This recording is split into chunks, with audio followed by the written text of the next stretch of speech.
you guys. I think we have our levels worked out. Uh, I need to figure out how to make the font bigger in OBS so I can read easier. I got this one beside me, but I'm always having to look away. Alright, you guys. Shooby-doo-wah, shooby-doo-wah.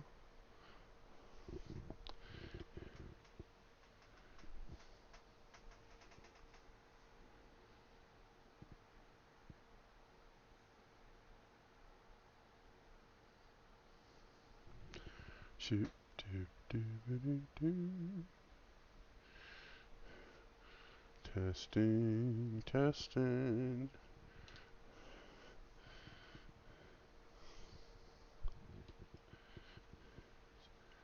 Welcome to the chat room.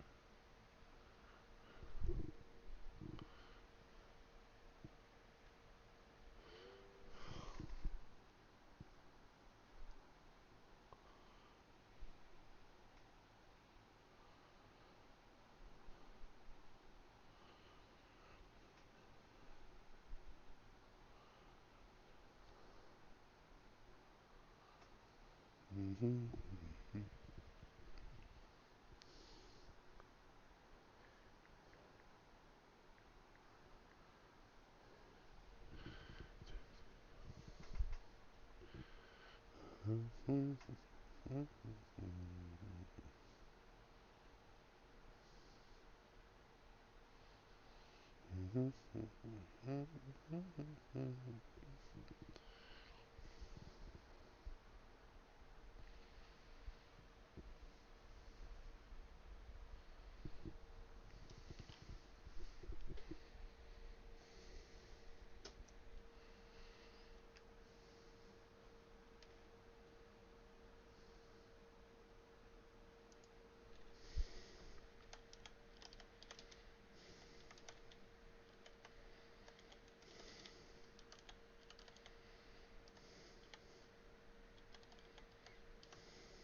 Okay, cool.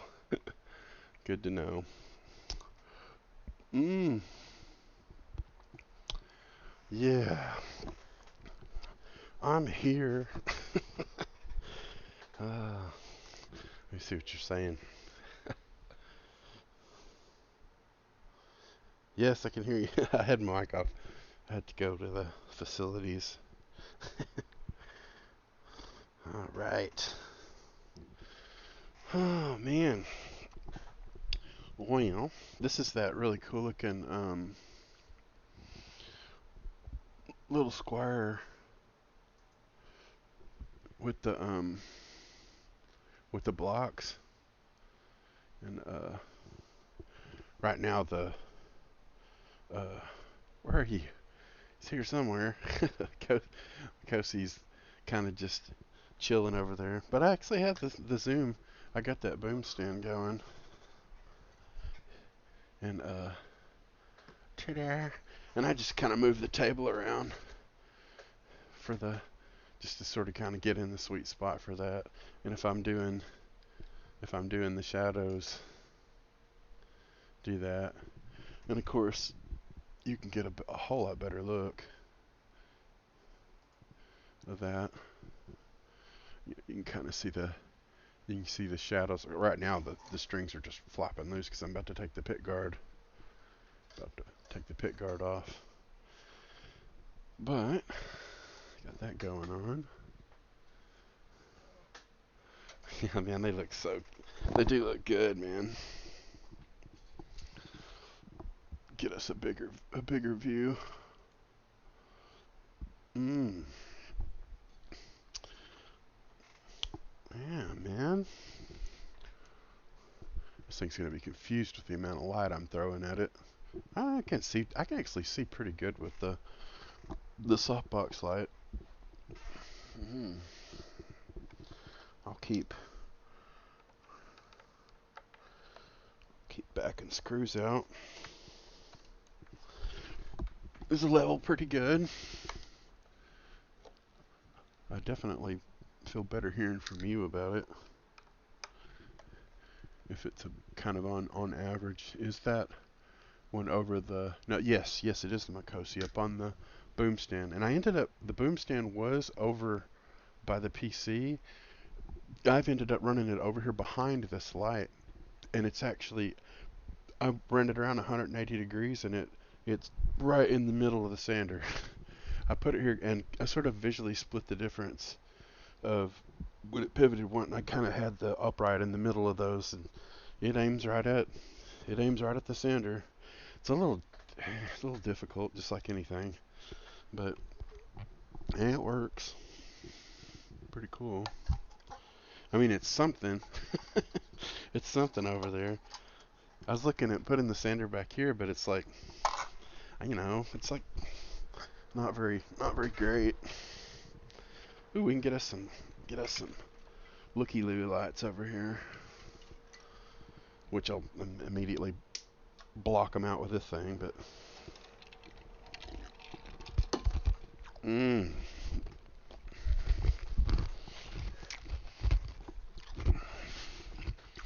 I you saw that I posted on Facebook. I did Instagram, which shares straight to Facebook, my Big John's page. I figure if anybody's bored and sees it, they can come check it out. Mm, it's cool. It's kind of cool on Strats. As long as they don't have that overhang, you can get the pit guard out. Man, there's like Nash's any strats that are have the traditional route where there's not much room. Oh man, and they have that if they have that overhang right here, oh you cannot get the pit guard out. It's so frustrating.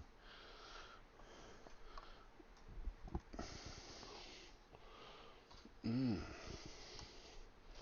Get this guy a little bit of protection.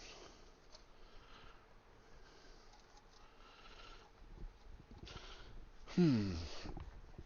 I can't 100% remember whether he was wanting me to do the shielding on the pickups or not. Wow, that's cool. I've always noticed, this is interesting. Let me get this light away so you can see more detail. See how they have the bare aluminum? I've always noticed that the gold anodized coating, it is not very conductive. It just doesn't do squat for conductivity. I mean, we can even play with that. Oh, that's what fell off was my red voltmeter. I'll stick this on a tone. I don't the noise canceling on these things will probably cancel it out. There we go.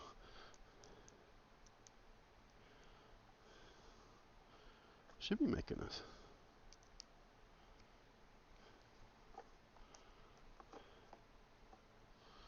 Should be making a tone.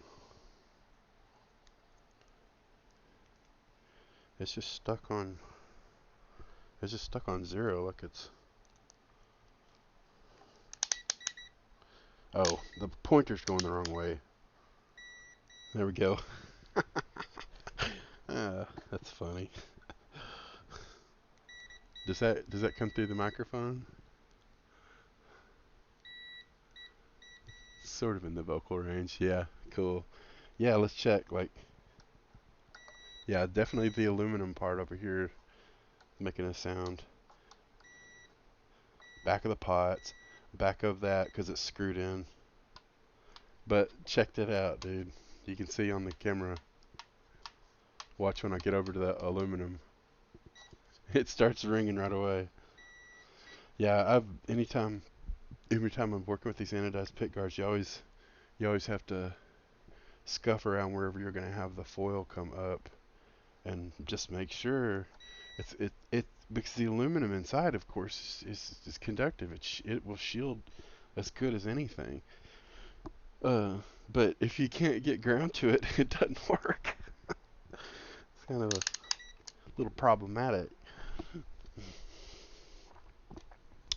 All right, I think I'm gonna set these back here because I'm gonna be in this drawer a bunch. Make sure Mr. Soldering iron is tightened up.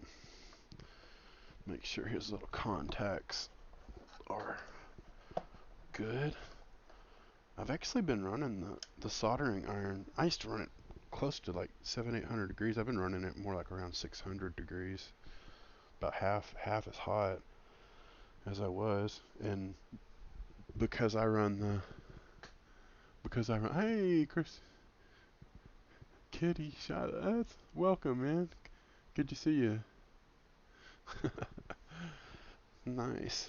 We're just seeing if we can make a guitar better and not worse. Alright, gonna do a little bit of wiring on a Strat. Speaking of, I wonder what uh, if they went with an audio or a linear taper. I mean, unless I'm doing a treble bleed network, it's not that big a deal. The original's just fine. Anodized isn't quite shiny enough to be able to read the labeling on the back the back flatwork. It'll sometimes say A250 or B250 if it's linear. Mm-hmm. Mm-hmm. All right. I'm going to. The wiring I'm doing in this case is going to be. It's a series blend. I call it stock to rock because when it's all the nubs are all the way up, it's basically a stock Strat. And you start rolling this tone back because it becomes a series blend. It will turn the back position into a humbucker here and the front position into a humbucker here. But because it uses a potentiometer, it's everything in between. And some of those in between sounds are actually ideal because they do more than one thing at one time. They sound like you're adding a little bit of a tone control, which a Strat kind of needs, Yeah, it just gives you way more variety. All right,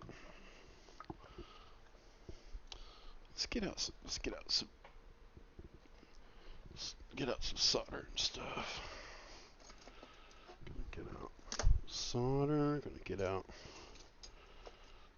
a couple styles of hemostats. I'll just leave this drawer open so I can reach in and get stuff.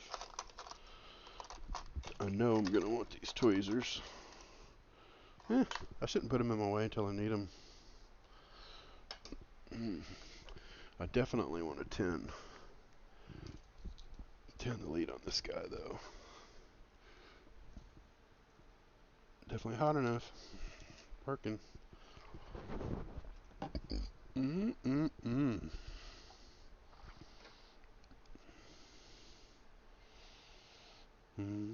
I usually use more light than this, but I can actually see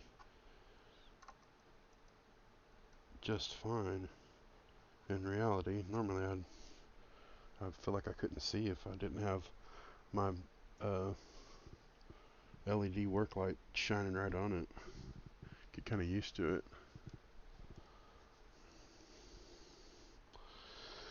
Alright, we're gonna hunt down this guy's ground right here. Give it a tug. Keep it isolated. We may end up adding on to it. I'm actually going to. I might go ahead. Let's see what I did with the cutters over here. These like cutters are best, man. Flush cutters.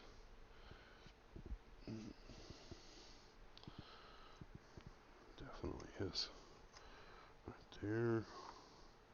Cut that one guy really close so you don't really notice where it was cut. I'm going to get it free because I'm going to need extra. I'm going to need a little extra wire from it.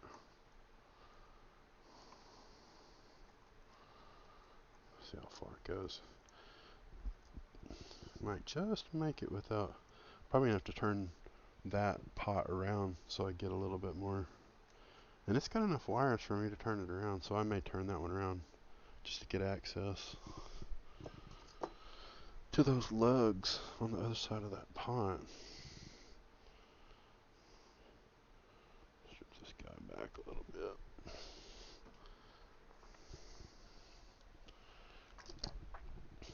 Alright, we're gonna follow the neck pickups ground.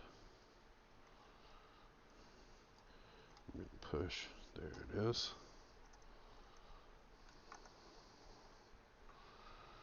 Isolate it from the other one. Actually, under there is better.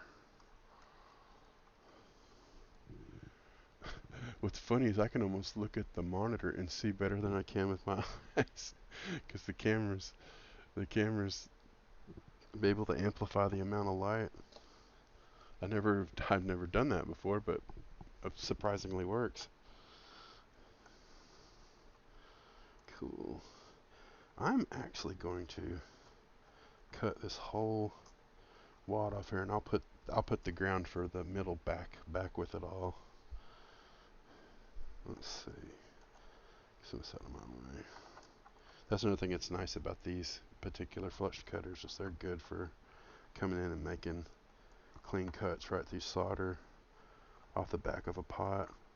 I can heat it all up, but I don't necessarily have to when I'm doing this. Leaves half the solder there so I can reuse it.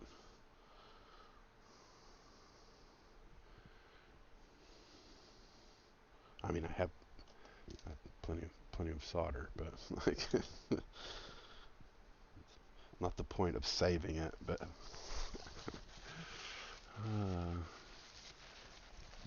I wonder if everybody's probably having their Saturday night fun. They could be having so much fun looking at guitar stuff. What are people thinking?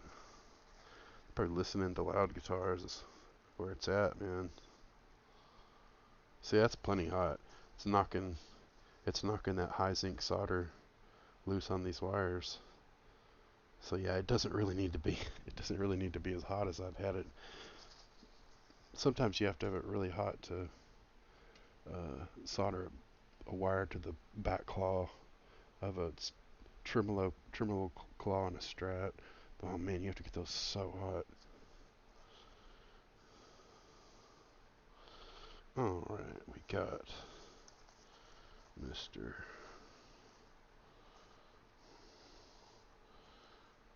Neck Pickup. Apparently, I've got that.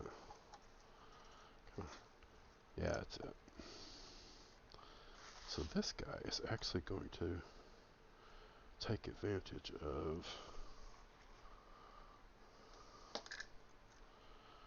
this contact here. Clean off some of this extra stuff, put it in the trash.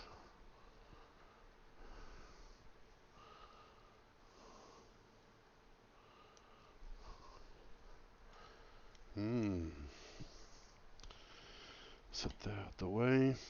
Use some tinning, tinning flux. Stuff makes all the difference in the world when you're soldering.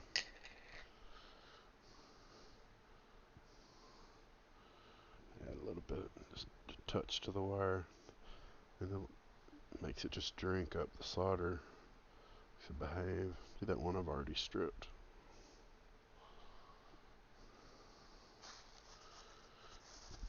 You can use a napkin to, because the rosin flux will boil and pop and doesn't really hurt the finish on these because these are a catalyzed urethane type finish. They're really tough, but old enamel or lacquer finishes, they're it can definitely melt.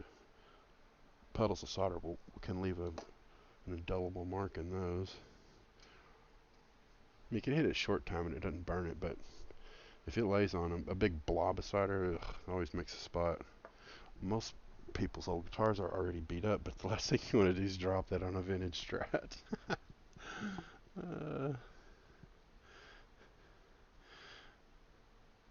use this working on D&D. Oh man, because they cut so clean. Yeah, really useful.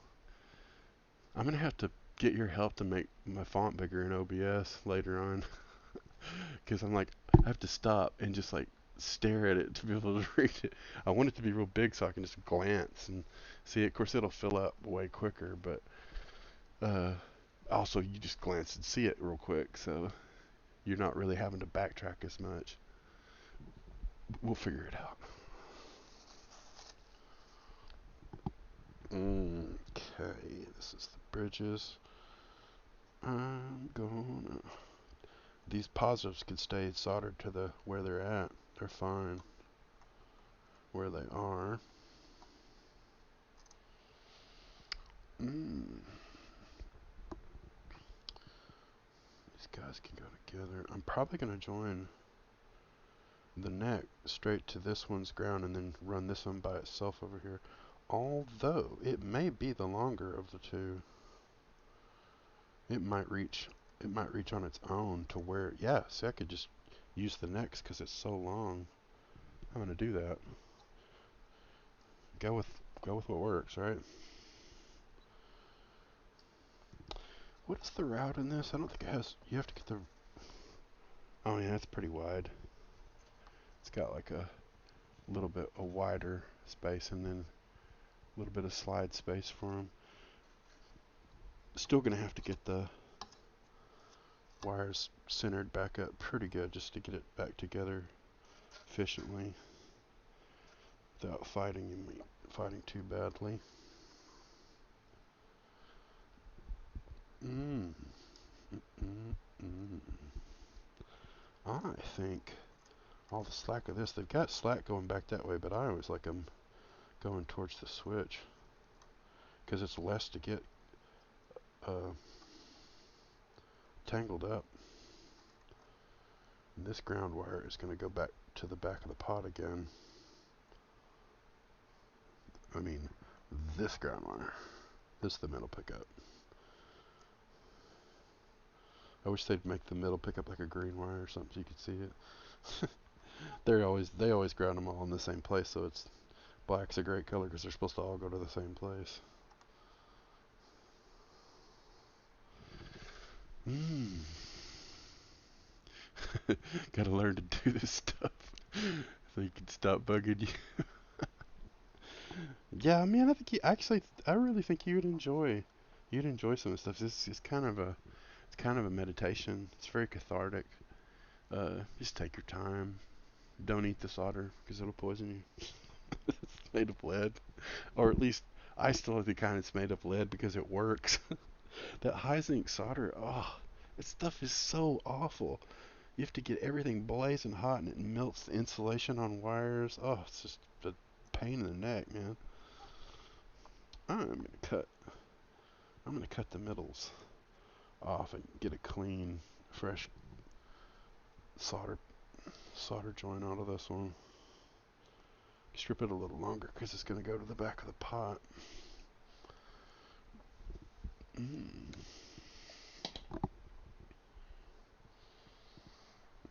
Mm-hmm. Got our tinning flux. Just get a little dab of that. Mm. Get a touch of this solder. Doesn't even matter where it's at, really. You just need a little bit of it. Makes a big difference. Clean it off. I was telling them last time I streamed, I always keep my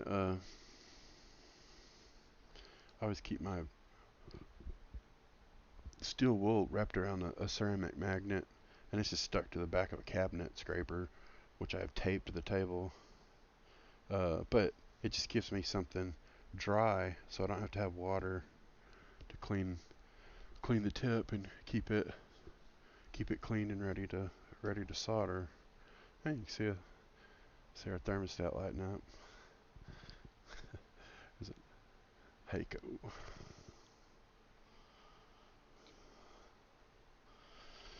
Mm.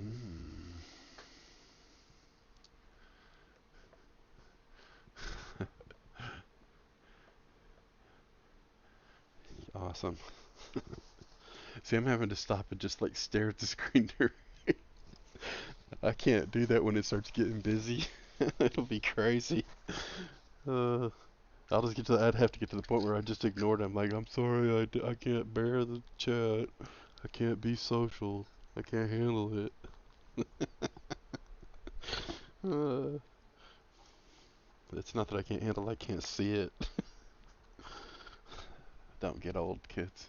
Just don't do it. Just don't sign the papers, the getting old papers.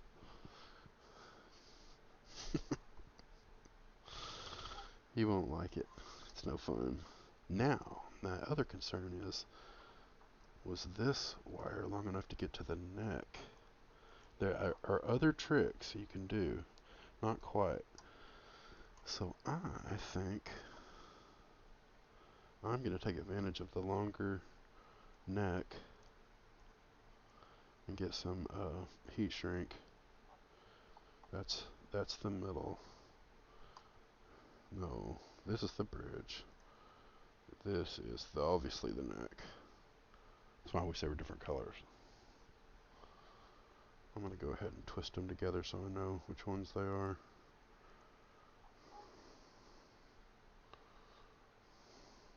Because they are a team. They're going to stay together.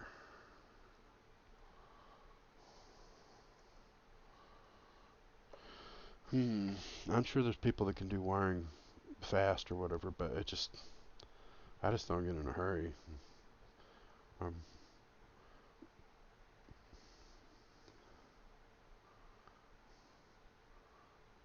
it never works out well.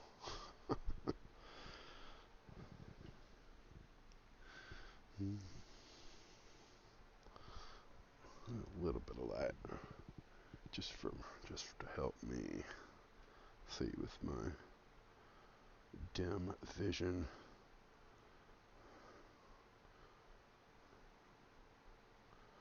Slide a little off the end, and then where this one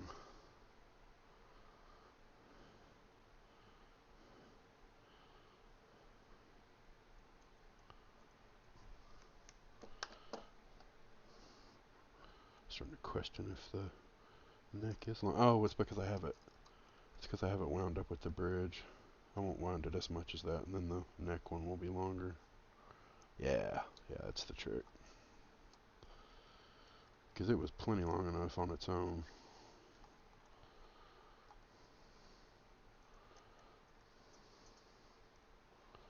Definitely gonna put some heat shrink on it though.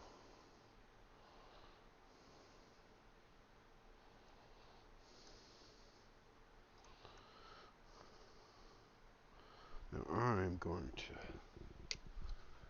Alright, good deal. We all got multiple things we need to do. Gonna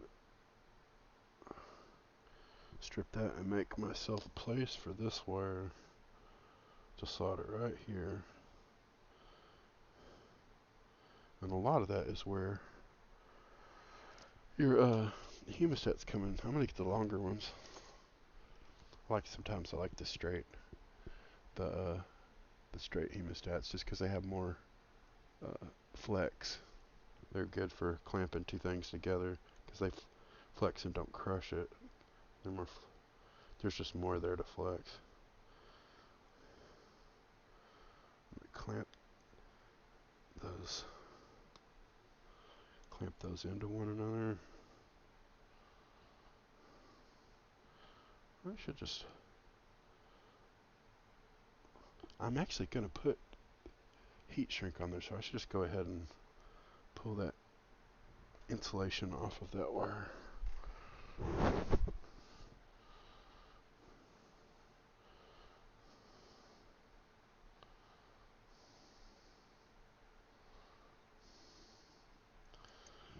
Anyway, if you'll take these and instead of trying to twist wires together, if you'll just take and clamp them together with hemostats, it'll hold them really. If I can get, just holds them right next to one another, so you're able to make a clean solder joint. And plus, you can let go of it because it's held together. Otherwise, you're just trying to. It's like pushing string. You can't really do much with it. That's all that needs.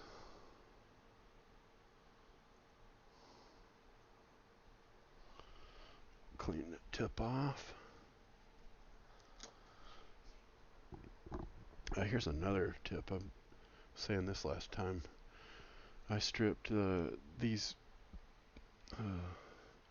type of soldering stations. I always cut a notch in my table. It's kind of in between focus points. I'll have to get it really close and it'll focus. There it goes. I cut a notch in there, kind of like I used to put a 1/4-inch cable there, but I ended up using it for this because the heat always travels up, and it allows me to run a much lower temperature, so I don't burn. The handle isn't brittle. This is actually a replacement handle the other one just got brittle and just busted, so I replaced it. Hey Terry, there you are. I figured you'd find me if I just turned on the madness and you'd see that I was doing crazy stuff. talking about guitars and soldering. Nice. This is a Squire with like block inlays and anodized pick guard. It's a pretty cool guitar. Doing a wiring, I call it stock to rock. It's whenever all the knobs are up all the way, it's like a typical Stratocaster. But whenever you run this one back, which will be wired as a series blend, it'll play these like a humbucker, and these like a humbucker when it's in the forward position. Just gives you way more louder sounds. Stock to rock. When it's turned down, it rocks. When it's up, it's stock. So kind of nice. All right. Let me see how this is laying out.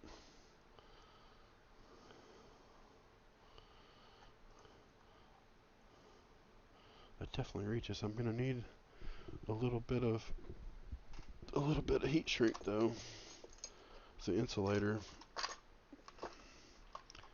Got some little pieces in here somewhere, which is also where these tweezers come in handy because you can find stuff.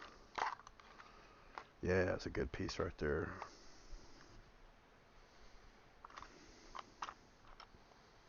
I always replace all metal springs with surgical rubber because it doesn't ping, like a ting ting ting sound uh, through like a loud amp, which sometimes sounds like it's one of those frequencies that triggers like microphonic feedback and stuff that's already on the edge of feeding back. Something about the springs that they use in old pickups, man, it's just makes so much racket. So I like to have a way to shut that up. And the rubber, man, it just this newer style rubber hardly ever wears out. It never really dry rots. It's really nice. What are you saying? I need to make the I need to make the font on my chat bigger. My tech buddy will help me eventually. I have to stop and just like stare at it to be able to read. Was just working on my own project. That's awesome. And had Twitch on in case he jumped on tonight. Yeah, man. Everywhere I know nothing about these things you're talking about. I understand. There's a whole lot of things I don't know about too. Hmm. Eventually, I'll get my Helix Line 6 Helix plugged in and get all my patches set so I can get traditional sounds that we're all used to, and then demo this stuff after the fact, like the next day or whatever. If certain stuff you could do quick, and you could do a before and an after, but boy, you'd have to really be hustling. And you can tell by us, like uh, Mark, Greg, I mean, none of us are getting in a real big hurry. It's just not worth it. Just make mistakes, get frustrated, get stressed out. Who's, man, eh. We don't get paid enough for that. I ain't get paid enough for this crap. Uh, yeah, heat shrink will keep that nice and insulated. Gotta keep them insulated. That's not how that song goes, but that'll work. It's not the way, but it's a way. Alright, we'll get a hold of our little buddy here. Clear the way. Now this middle tone is not going to be a tone anymore. This back one will have I've got the camera all whopper job. This one back here is going to be the master tone for the whole thing instead of being just the bridge middle. And of course it's just middle in a traditional Strat. Like this one would be the neck tone, and that one would be the middle tone. And this one didn't have one, and it needed it the worst. Yeah, Leo did a lot of great things, but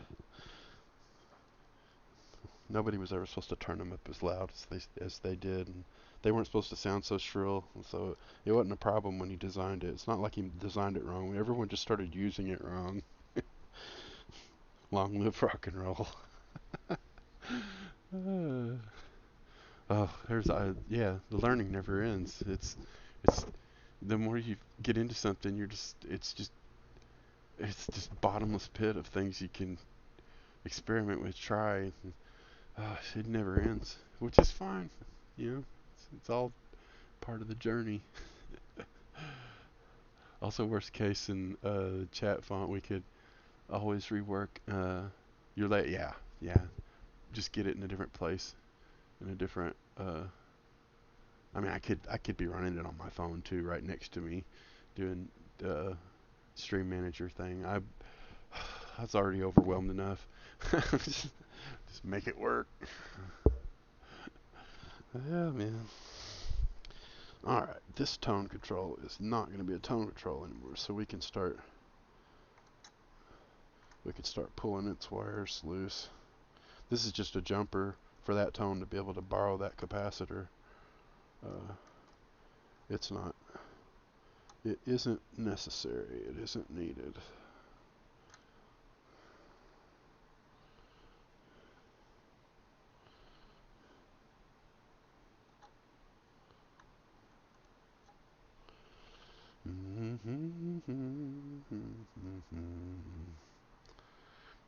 Kind of nice when you get that wire off of there too, because you get less kind of crosstalk between uh, the tone controls. Because when anytime it's sharing that capacitor, there's a little bit of bleed through. It's not an active circuit, but it makes it function slightly differently.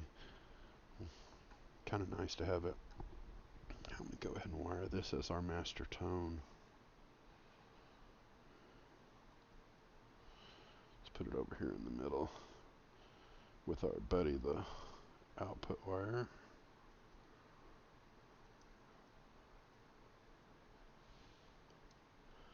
And that'll be that. Alrighty.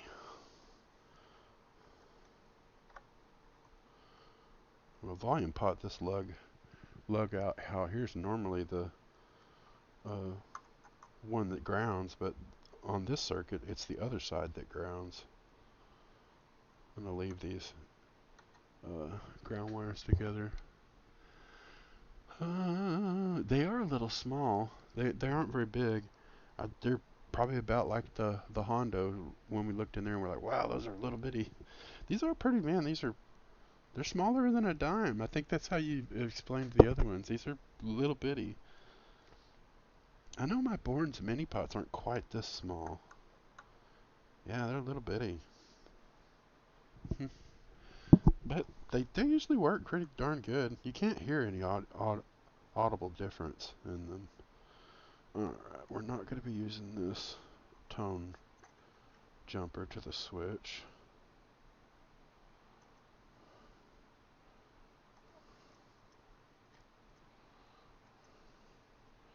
So I could just undo that ombre altogether. One less thing in the way.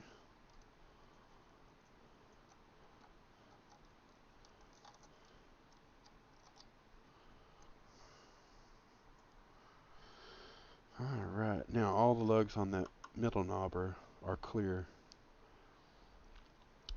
This this tone's going to the main output, which is making it the master tone. That's a done deal. Now we can take the ground of these two pickups and run them to this middle. I'll go under whatever wires, just try to get it all to get along. It's a pretty good straight run. It's not really complicating anything. I might go ahead and ground this middle pickup because I don't have anything in my way right now. I have a good clear shot. Let's let go of this hot burning object so we can concentrate on what we're doing. What else were we talking about? Yeah, a lot to learn for sure. Worst case, yep. Benefit. Oh, is there benefit to full size pots? There's technically there's more carbon. It moves faster. Like in the this is me just talking. This is just me. I theorize or hypothesize that because the mechanisms the swipes of the pots are moving quicker across a kind of a slower gradients of carbon, getting skinnier from one direction and fatter another, and skinnier and fatter, so that you get this lug. The middle's basically in the middle of that, and it sweeps to this one and it sweeps to that one. Gets less and more, and that's just basically it's a variable resistor or a switch. It's just slowly switching, uh, like the sun coming up and going down to the signal of one lug to the other. So on a big pot, you've got more material. So in a sense, it's going to last longer. There's more there. It's going faster over like a finer amount of material. I guess in a way, it's if it does get dirty, you're going over more crud. You have to keep them clean, but that's with anything. You have to keep contacts clean. Even Greg was having to contact cleaner all of his camera joints or connectors, the USBs, which we've discovered can be somewhat unstable. You can't have any movement or any loss of connection, or they just freak out. And the whole video crashes. Just what Greg was saying. It's like, oh, let's see if it crashes again. Yeah, man. It's like if they lose contact, man, they just freak out. This stuff is lower key, just high impedance into an amplified circuit. But at the same time, it's highly amplified. It's if there is problems, it's going to amplify that problem. So, but I would say uh, just more material, a little more dependable. Uh, I've noticed all of the EVH pots, the low friction, the the Ingve Malmsteen ones, they're all a larger one with less shaft friction. Uh, and so obviously the swipes on the carbon and the flatwork are not causing the resistance. It's how the shaft fits, and that's what she said. it's it's how that thing fits in the bushing that threads into your guitar is what that resistance comes from. So yeah, those things move. They don't have a lot of rattle in them, but man, you have to be careful how heavy a knob you put on those uh, low resistance pots because you'll go to turn them up real quick and they'll bounce back about a third of the way down. You have to like grab them, turn them up, and let go, or don't use a heavy dome knob pot knob because there's just too much inertia. It's like clack. You go to turn down too fast and it'll bounce back on. Yeah, there's there are caveats with those kind of things, man. It's just like anything, you know. What kind of petrol you running in your engine? what kind of what kind of plugs are you running? What sort of what sort of spacing are you using in your points? Oh yeah, I was gonna do this middle first. Getting distracted.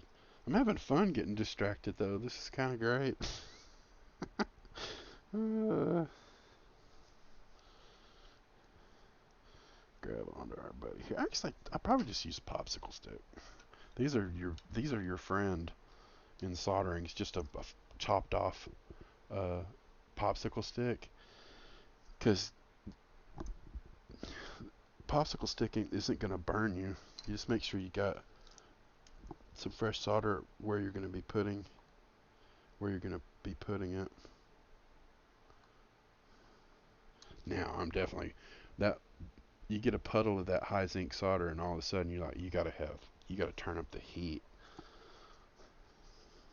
because that's just not working.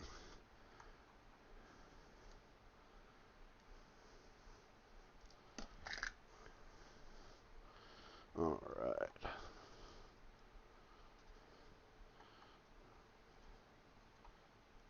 Hold that in place. Then you can hold it down with the popsicle stick, let go, let it cool, don't have to blow on it, just let it do its thing. Then you got a pretty round, smooth joint of solder, which you can add other things to that as well. Except that's the one that's going to the pot. Get ahead of myself. I'm so determined to solder that wire. Middle's the one I want. Double make sure while I'm at it. Man, I think I'm gonna undo their bread tie on here. This thing is giving me nothing but grief.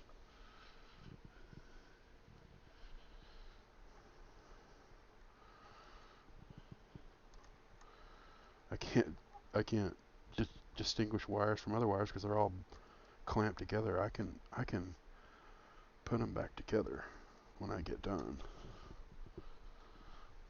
Not a big fan of those bread ties. It's not literally a bread tie, but you know what I mean. Wire tie is not a wire tie either. It's or a zip tie. I guess you could call it a wire tie. It's got a wire in it. Cool, cool. Hey, let's play with our scenes. Got the chat. Got the one we were on. This is the Cozy where you can see the headstock over here. But for now, I'll be right back.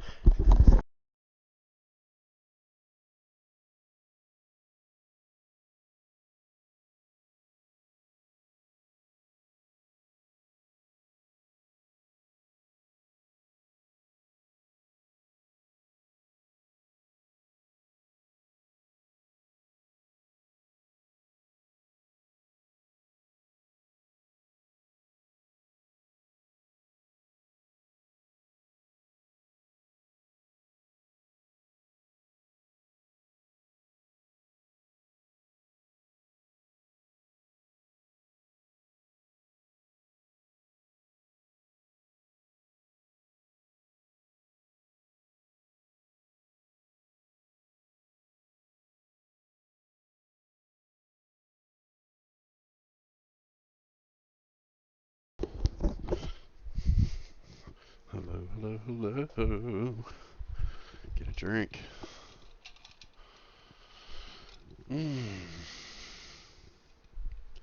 Oh, that's the opacity in that one shot we got. You can see the table.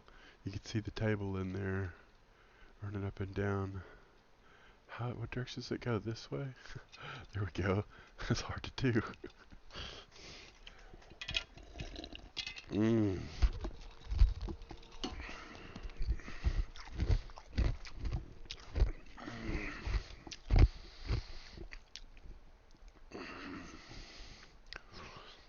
Get back to what we're looking at.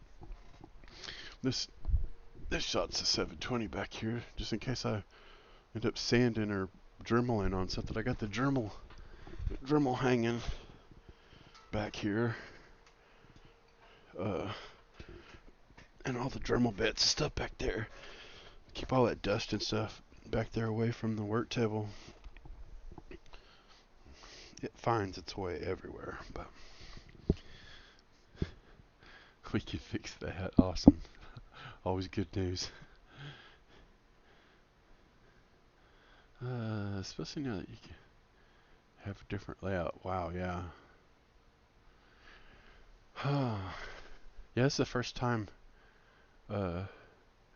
KC's seeing the Makosi camera aimed down with the zoom on.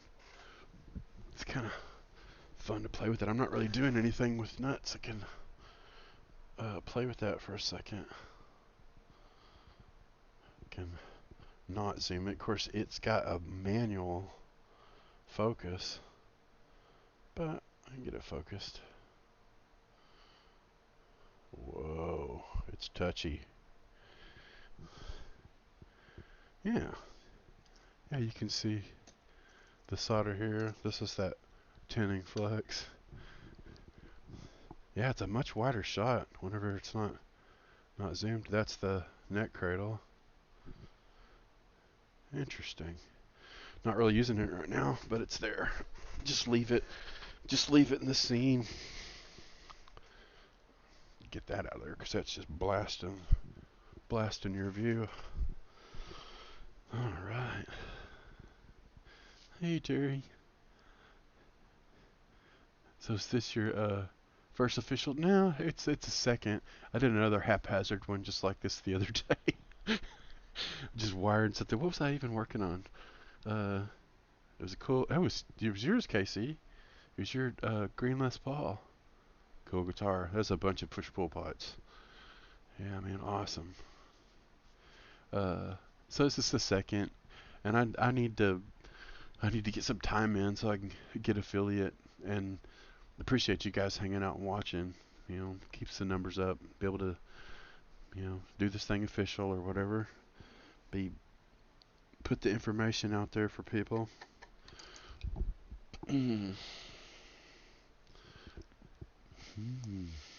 Yeah. as much as I can. Yeah, I streamed a bit in the past. Wanted to help him. Yeah, you helped me. Huh, you've spoon fed me. You built me his old gamer PC. Put a video card in the other day. It was it was like he was buying a Coke. He just opens it up and bam, there you go. It's awesome, and I know I super appreciate it. I keep telling him I'm gonna get him a nicer video card. He's like, no, no, that's what friends are for. It's like, well, that's yeah, friend. I don't want to be that kind of friend. I want to, I want to carry my own weight, man. I appreciate the heck out of it. Yeah, I'm very blessed, very thankful. All right, we got our grounds from these guys, and now we got this separated, and I can see because I don't have that tie in the way. So I am going to use, now I've got that loose, I can take advantage of it. Instead of tying with those silly ties, just take your ground wire that's long enough and just start running it around stuff. It looks so much nicer. It does a nicer job. It's the actual parts of the pickup and the wiring. You're not having to undo a bunch of stuff. It, it's just better just to take the longer wire and use up some of its length by just twisting stuff together. Makes it look nice. And at this point, you want to run those on almost a 90-degree angle. And this, I can get this a lot shorter because it's going to solder. It's going to solder right there, so it can be much shorter. Going to put the control on all these, and no need for zip ties. No need for weird metal bread ties. It's manufacturing. They got to put this stuff out really quickly. Mm. Oh, thank you guys for talking about stuff. Talk amongst yourselves. uh, Camera and sound angles are all right. Oh man, I'm so happy to hear that. I all the all the guys on the Discord are just like, man, keep it simple. You're getting in over your head. Here I am with my uh, like I'm trying to send someone to the moon with my little headset on. But this being a half OCD introvert, you just like you don't feel like you could do something unless you've got a solder station and a table and an actual softbox light and uh, but it's available. It can be had. It can be done. Alright, I'm going to use Mr. Soldering Iron to hold the ground wire from that middle in place. Kind of get your shape of things. Add just a touch more for conductivity, and that flux will melt and run with it. Then you can take your popsicle stick, which will not burn you, hold it down, let it cool. While you're holding that, you can clean the tip of the soldering iron, put it back in this little holster over here I have on the side of my table. Now you got that twisted around there. Had extra coming off of the ground of that middle pickup. Now it's keeping all that. Everything stays in the middle of that channel, goes right through that one, straight to the cavity. Oh yeah, he has no. Check this out. He has no shielding under here, so I'm definitely going to be shielding that. I might should just start undoing the ground wire and some of the other stuff so I could just get on that. That is with me. That's unconditional. It's got to happen. I can't. I just can't. I can't stand that amount of noise. Casey will tell you. It's like, yep, makes a big difference. Yeah, a little see about that. Me too, man. Me too. There are things we can take away from this one because I'm able to watch. Oh man, appreciate you hanging out. Streaming is all about making adjustments. Boy, you got to be malleable and not freak out like my mic's not working. What the hell is the end of the world? Yeah, no biggie. It is kind of weird. It is kind of weird streaming because it's a it's like you're not even talking on a two-way radio. You're talking on a one-way radio, and then you're reading a script coming back. Streaming's a little weird in that regard. It's like in some ways it's older school than old school. Like it's not even a two-way radio. uh, yeah, sending messages on Discords about commands and add to chat box. People can do. Yeah, there's so many things you can do. I'll learn a little bit at a time. Definitely want to take advantage of Discord. Mm. Yeah, I got a feeling the Discord, the server we're using, we're just going to use as our communication hub, and we'll just make an actual uh, the streams Discord or the business or the one that's specific to this whole shenanigans. Mm. All right, time. Well, I can keep doing some wires. I'm not gonna completely undo the pick guard. Might be easier at this point. I'm tempted. Might as well get it out of my way. Anytime you're doing shielding, uh, everything in your way is a way huge challenge. And these are just little bitty solder points. Like you just heat them up and they'll go back together. It's like not a big deal if you're taking your time and using a little dab of solder. It makes good contact. The only one that needs to come out of here. So this one.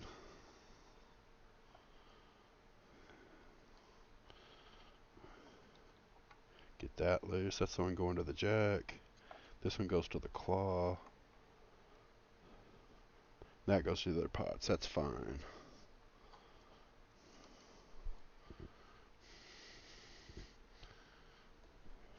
A lot of times there's some extra wire, and you can actually cut off some of the melted insulation off the wires and do them clean and just tin each thing separately. And then all you have to do is just touch them together and heat them, and the solders to the solder. And it's a perfect joint without having to just get super hot and try to add solder to it. It just doesn't work. It just makes a huge mess. I am gonna move my phone and stand up our pick guard buddy right here, which will work just great.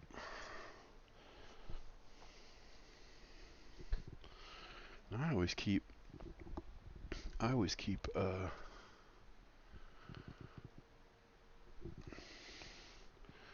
like chilled foil. I put these all together like this is just a paper towel roll, and you run a piece of tape on the thing and then tape it to it and wrap each one around. That way you get them all on the same thing.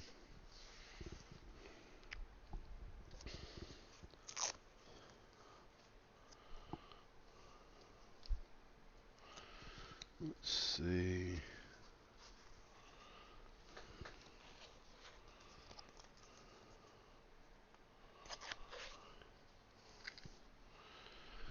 I'm missing Discord about commands that people can do. Hey Terry, is there are commands you can? Yeah, you do a lot of this stuff. could see on Manny's channel uh, that you like, I may be able to copy them and whisper them to you. That would be much appreciated. Probably be some good shortcuts.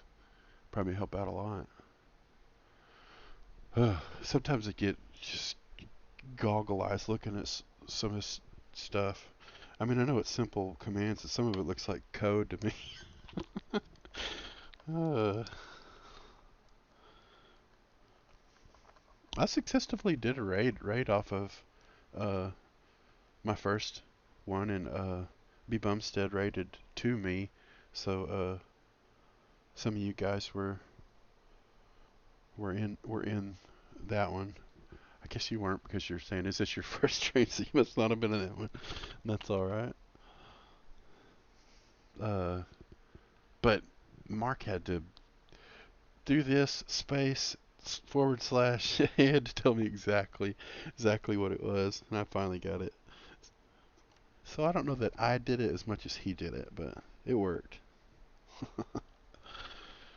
I always like to shield in the. I always like to shield in the underneath this guy. There's something about the flat. Uh, oh, I'm probably gonna put a switchcraft jack in there too, because these are just garbage. They're not good.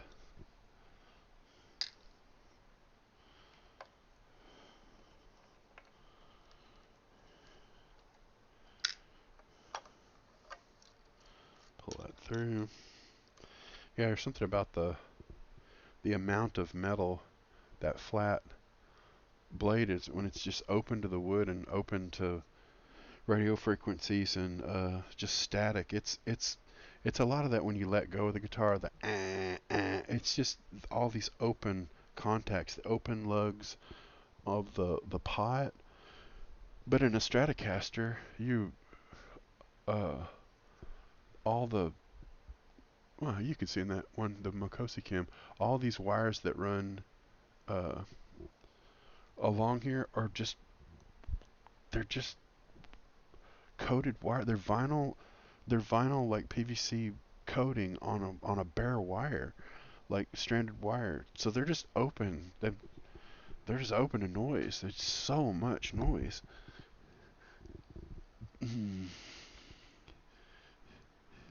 Yeah, yeah, definitely. I could tell you were mod for Guitar Show Australia, which is awesome.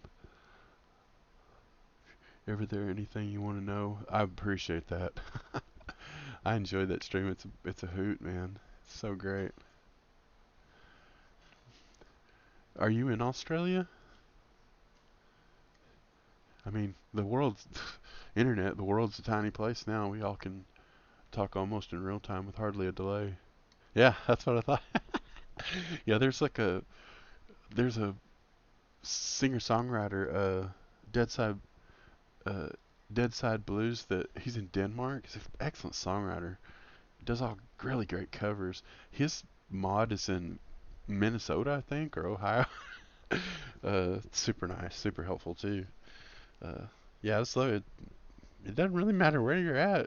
If you're down and you can do it, will you moderate this? Sure. Thank you. Much appreciated. It makes a big difference. It's excellent. Ugh. I don't know why I'm playing with the wires. This is just blobs of solder. I mean, this is stock. See if I can get it to focus at this distance. Yeah, it's just big old gnarly blobs of solder, which isn't good because if you go to shield this guy, any blobs of stuff will short out. I mean, it's a good idea to go back with a little bit of insulating tape so that your positive connection doesn't end up touching and shorting out, but you get the idea. I always like to have a half-inch nut driver because most of these are basically about that size, and the nuts on the front and the jack, which I'm doing now. This is metric. It doesn't fit very well, but it gets it loose and out of my way. It's pretty gold, but it's not very good part. It's not very dependable. They make gold switchcraft. I hardly ever see any places carry them. Pretty much they're an OEM. You have to order them, I think, from they're just from the actual manufacturer. I don't even know if there's many distributors that handle the gold ones. Great, awesome. Yeah, he's got the woods. Nice.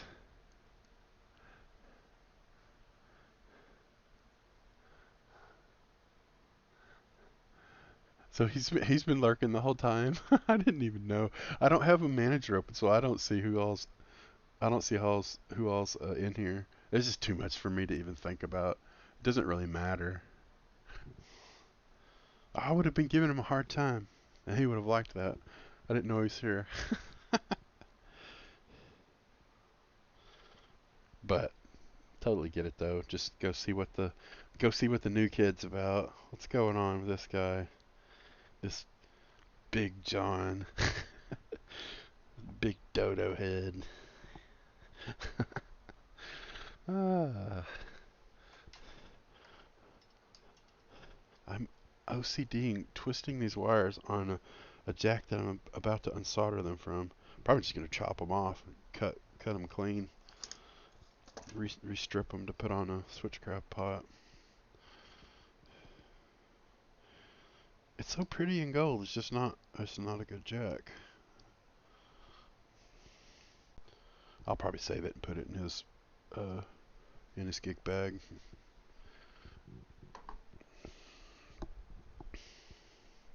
I should have I should have spare parts. Everything's at a different place from rearranging this place to be able to run this operation. Yeah, I got some switchcraft jacks over here. I mean, they're in the same place as they were. It's just the whole table moved to a different place in the room. Uh,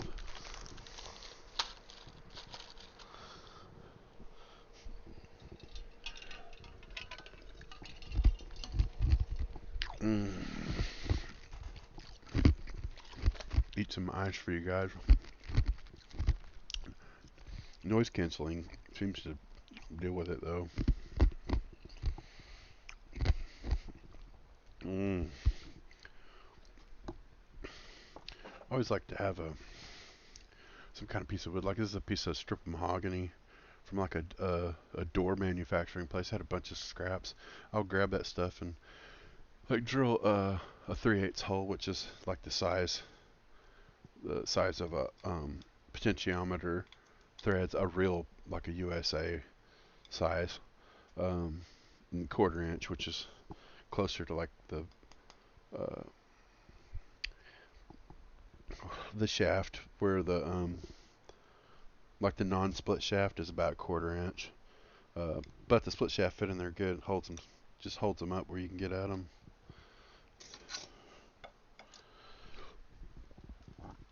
Hmm. If I can split the difference between the light. Incoming message. Ah,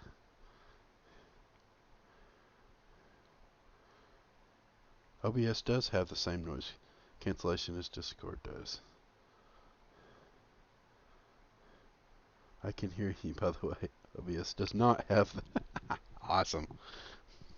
I don't care. You're welcome. Uh, that's KC. Thank you. Oh, I don't even need to open the screen. I'll sleep over there.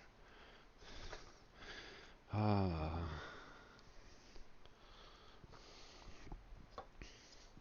but thank you. Good to know. I'm happy to have mute, fold up the mic for mute whenever I'm running around being silly. Ah, make sure I'm not missing too much. I don't mean to neglect. You guys are kind of like a little ant trail over there. Don't get old, kids. It's no fun. It is fun, but it's hard to see.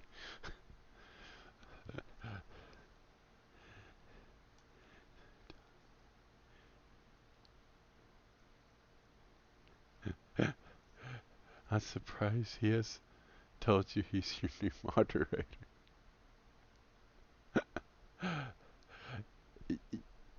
Yeah, it was kind of it was implied, and I'm super thankful. He's more than my moderator. He's like uh it's like my Jeeves. it's my it's my well,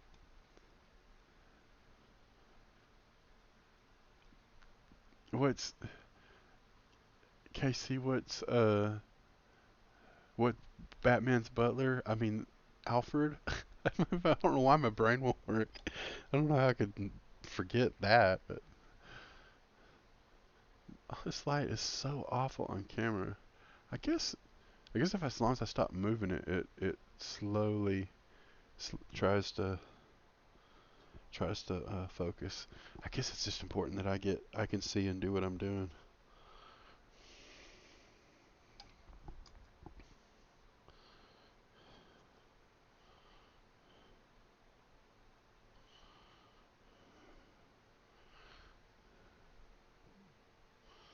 So you guys kind of see what's going on. It's not enough flood of light. It does not look like a flood of light in real life. You guys know from messing with cameras. Oh, one wire at a time. Sweet Jesus. It was not wanting to do two of those at once. Clean our little buddy off there.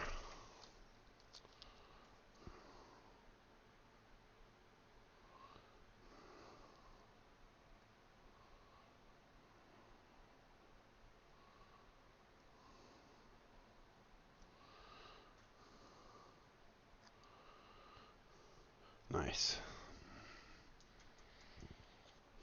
Now that one's married to that one.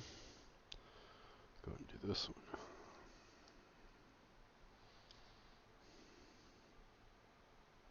Oh yeah, I never did turn down my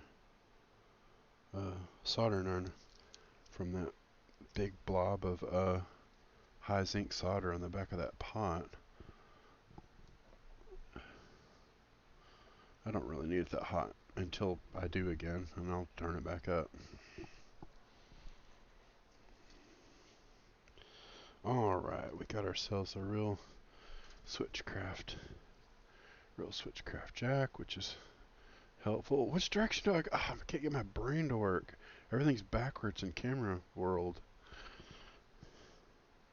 So strange. It's something, it's kind of like backing up a semi-trailer. It's an acquired knowledge. You have to take some practice.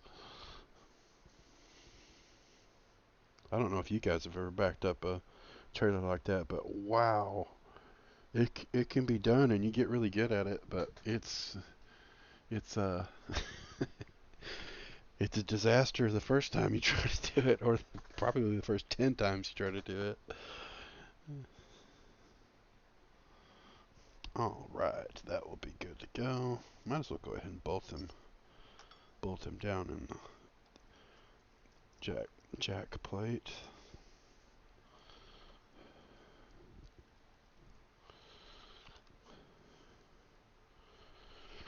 Actually, yeah, I got a lock washer right over here. These are the best. It's just these just inside lock washers. They do the best job. They keep stuff from coming loose, and kind of like Greg was saying the other day, you can put a little bit of Loctite on certain ones that you don't want to come loose. But as long as you're using like an actual switchcraft style jack, something that has good quality threads,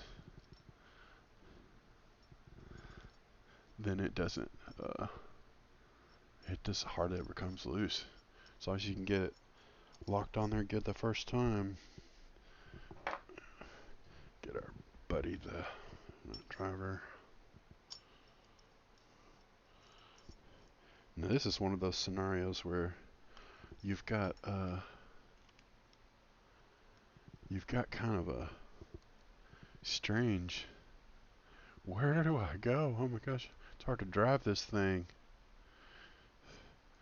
It's like a straight. It's a straight drop in Strat. I mean, a lot of people have seen that, but you have to get, if you're gonna start putting shielding material in here, you have to get that lined up exactly the right direction, because it will, when you go to plug the jack in, it will push up against there. This one's really deep. I'm gonna go to the bottom. Another thing you could do, I always recommend these slide calipers, especially when they have the you can use that bottom part as a depth, so you can measure the actual depth, which is what do we got there? That's almost just a tiny bit under an inch and a half, so you can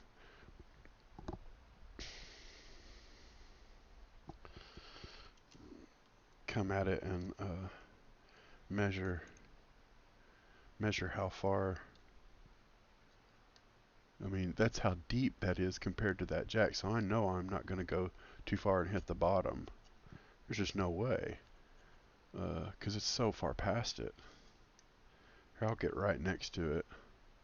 I mean, it's that far below it, so I know I can point the jack straight down and not short out.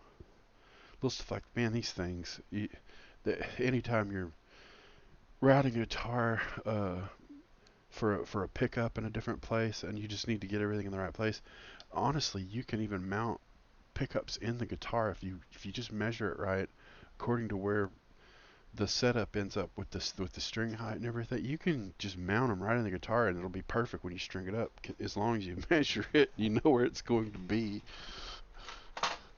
uh, Not the easiest thing to do in the world, but it's worth it because you get far better results.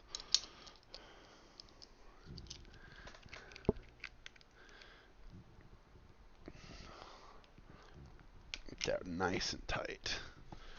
That'll never come loose. Yeah, it's nice looking. Switchcraft jack, dependable.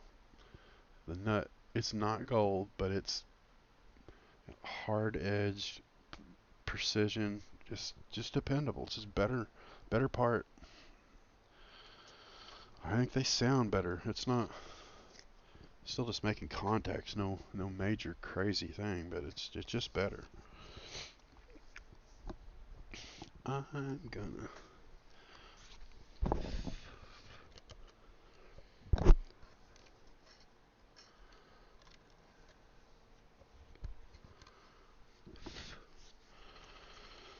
I always do the bottom. Can put this on here and then make an impression,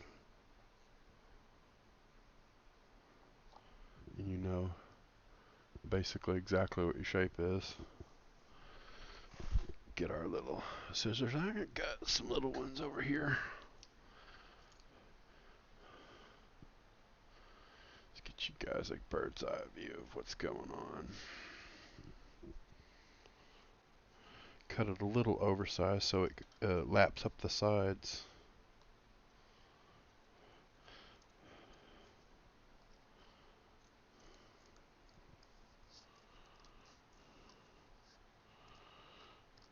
But it's the ends that get you in trouble, so I always cut it pretty close on the ends. And my favorite thing for putting or flattening it out is these X-Acto knife, especially the ones that have like a real fine radius on the bottom. Oh man, it's like the best. It's the best thing for pushing those corners down and getting a really clean install of this stuff. It was uh, it was pretty cool watching Mark shielding his blue telly. That thing's so cool. Love that guitar. And he does the sides first and then does the bottom. So I always do the bottom first so that the sides stick onto the bit that comes up the side, and then the doing the side slash, you just get this perfect lining around it. It just makes it, and even if you don't have to get the length of it all perfect, you can just join onto it as long as you're smoothing it, and you don't really see seams. There's not a bunch of extra wrinkles if you're cutting it to shape. This is another thing where the tweezers come in super handy. Bend it into kind of a taco shape, and that's another reason you cut the ends so that they fit in there, and the sides will grab. Get the garbage out of here. I may have to make some. Let's stick this to the guitar. Go get the noisemaker.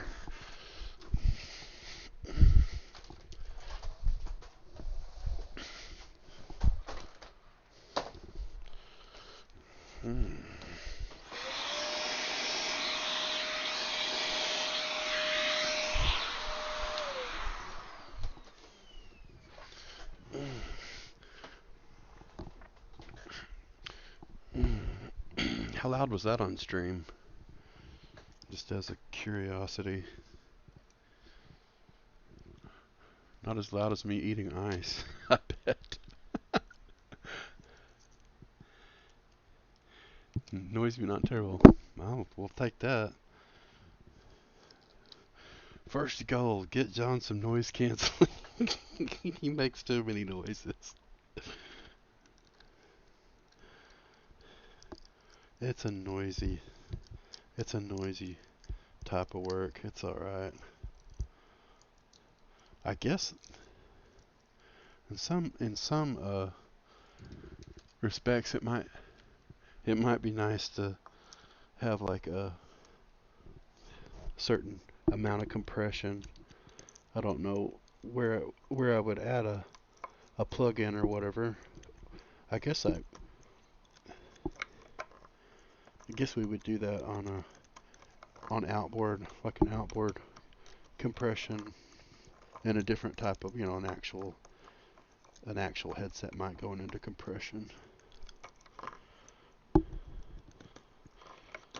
Anyway, I use that radius of that to get the perfectly to shape, and then I'm gonna put this with those flush cutters.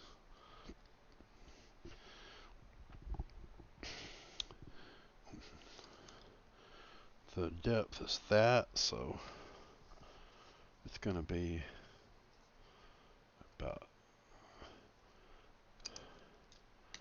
that far. I'll sometimes just make a silly little mark just so I can see generally how deep it is, and I'll sometimes go over a little bit so it pops out, and I can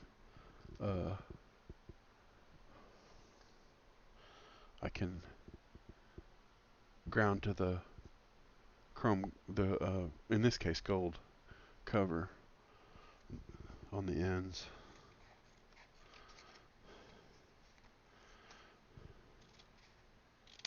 I'm purposely not going to make it very long. I don't want to get a piece that tries to make it all the way in. It's almost impossible to keep it straight. It's just not. It's a fool's errand. It just doesn't work. And this stuff is the adhesive on this type of copper tape is so conductive. It's just not necessary. Make sure to fold. I'm going to use that longer one on top. Fold the ends. Drop it all the way down. Line it up along the top. Doesn't have to be perfect. Kind of nice that it's not, because it'll pop out right there. And there's plenty enough to contact that one in the bottom, and it grounds it out for shielding all the way around. I try to not use my fingers anymore, because this stuff, there's something about it. It'll fold it'll fold when least expected, and it's just like a razor blade because it's a stiff foil. I don't like to have any of the stuff sticking out on the sides because the the jack plate is so short. You can't really have any coming over the side there, or it's going to be sticking out of the side of it. That's actually not enough. That's not enough to get me in trouble, though. I'll just make sure to split it in a couple places. Yeah, that'll make a really good ground.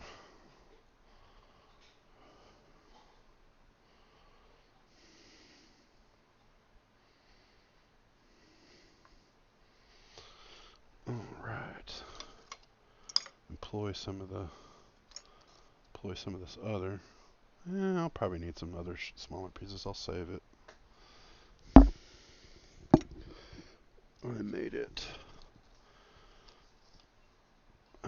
A little past halfway around, so I don't need a very long piece of the same. And it's good for it to overlap. And this skinny piece will probably come in handy along here, because it's a funny shape in a Strat. You got this long straight thing here. You always need weird pieces. Also that it's kind of strange trying to find pieces to fit those. So yeah, those long skinny sections are handy.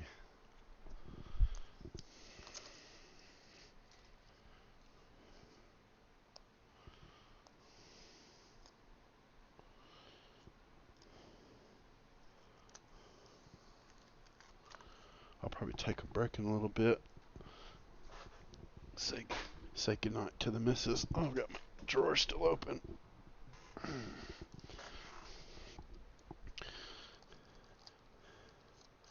get a hold of these like this and kind of fold them in. Go to the bottom till you touch, and then push it forward, overlapping on both ends.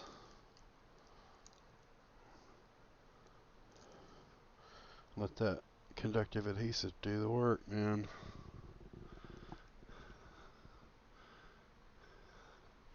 Just remember before you do that, if you have people watching who are wearing headphones, I know, man, yeah, that could be, especially like earbuds and stuff. Woo, if their system doesn't have compression, oh wow, that'll get your attention. Yeah. I'll use skinny section of this. Notice I had like a little thing, and I can actually let that hang over and continue that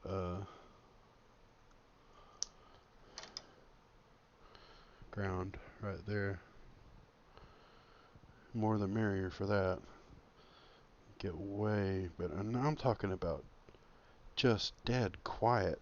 Like there'll still be 60 cycle hum in the singles, and I'm not actually shielding under his covers, so there'll be some noise, but so much of it comes from this. It has nothing to do with noise canceling pickups. All the static and all that noise when you let go of the string, that comes from this. That's why you see so many people in videos. I'm probably gonna get rid of that section. I don't trust that's gonna be hidden.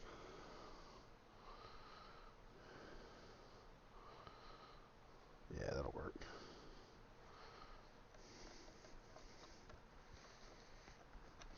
Nice.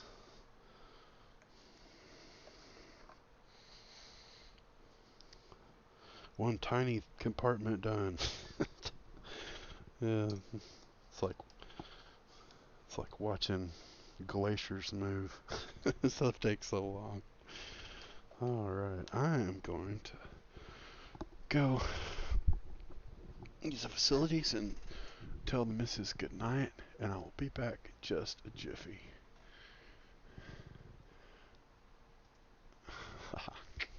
Back in a minute.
All right, I'm on my way back.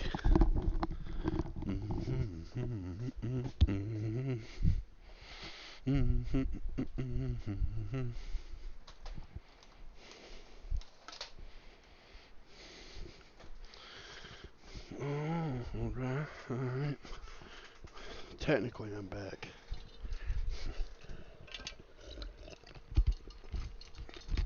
I guess I could have waited to put my mic down.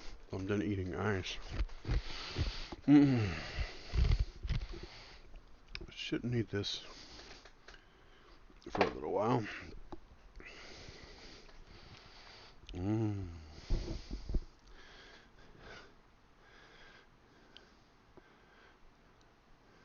Yeah, I have them on speakers. Oh, on speakers at the moment. Yeah. Yeah, we'll just have to play around. Play around with talking with people, get feedback, find out. Oh, plus, man, probably have so many awesome horror stories to share. Oh, you're back, John. You can go back to your scene. What can we see through the front? Could see quite a bit. I've got the camera over on this side because the chat's on that side, so uh, I've been moving it around lately. Doesn't really matter. All right. Now, yeah, he's probably got the back cover on it. Yep. Sometimes I like to just pull that wire in out of the way. Hmm.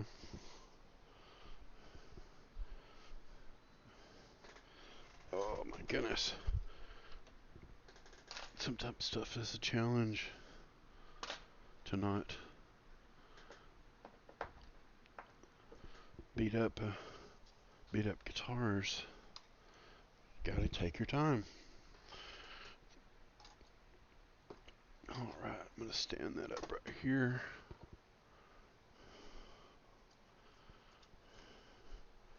Now I got some access to that. I wonder how that overhead cam looks without it not exactly focused, is it? Let's take a look at that. Man, it's touchy. Oh wow, I went right past it.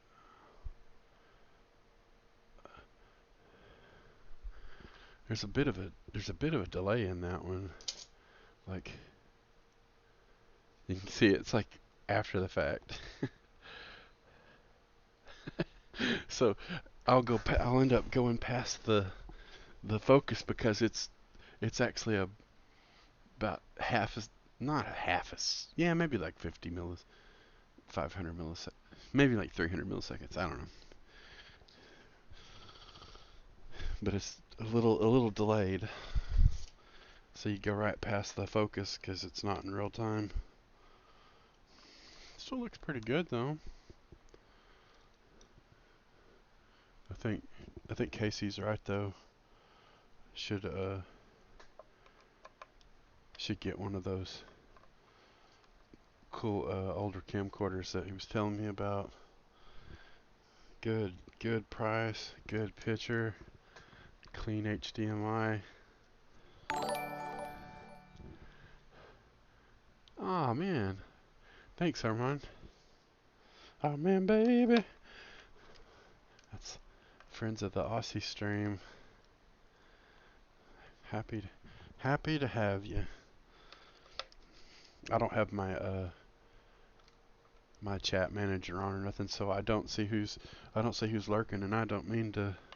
Well, it's better we don't call people out if they wanna hang out and just watch. Should be able to. Should be able to do that if you want.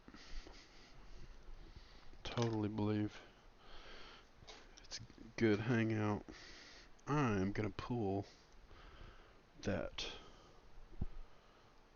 uh, ground wire out of my way.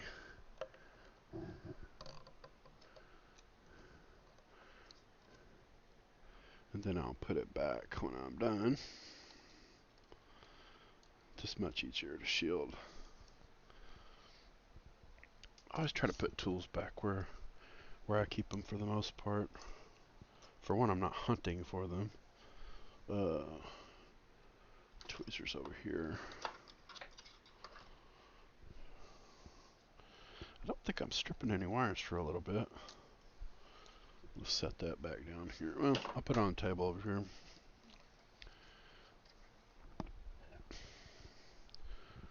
And these hemostats I'll put right here. You can clearly see them. Now,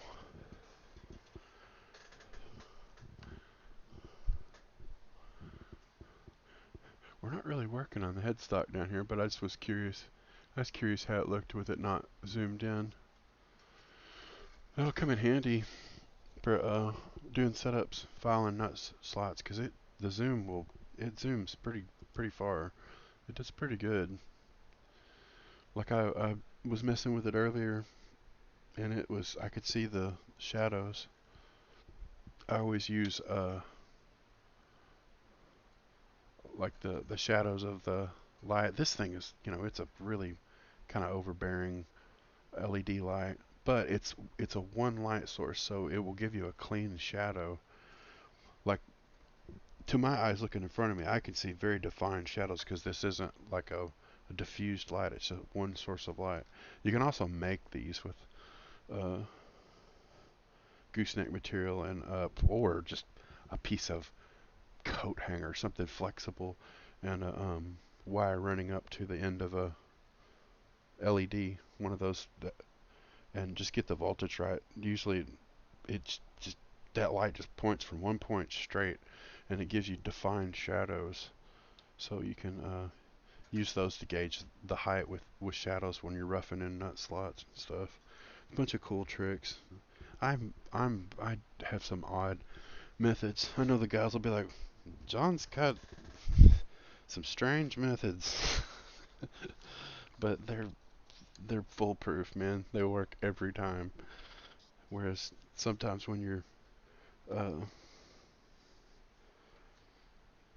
just kind of going by feel.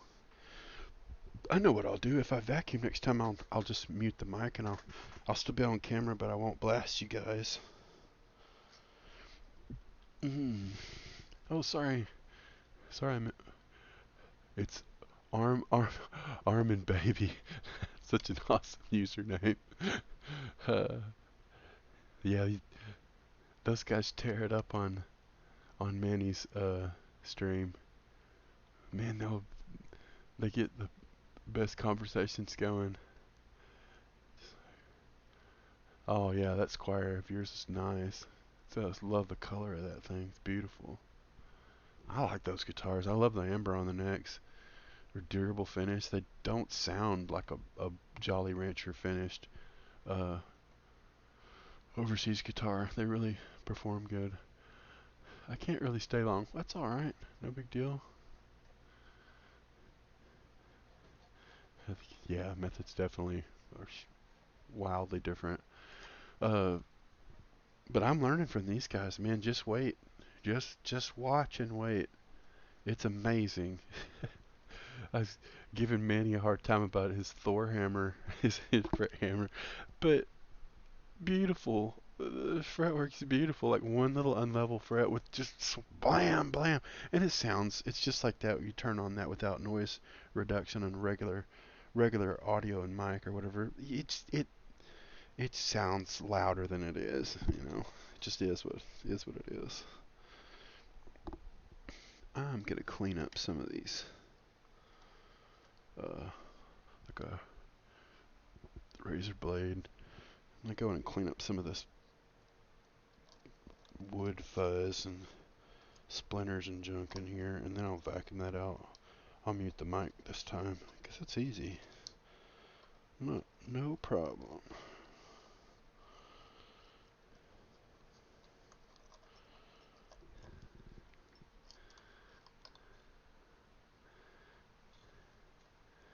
$19.94.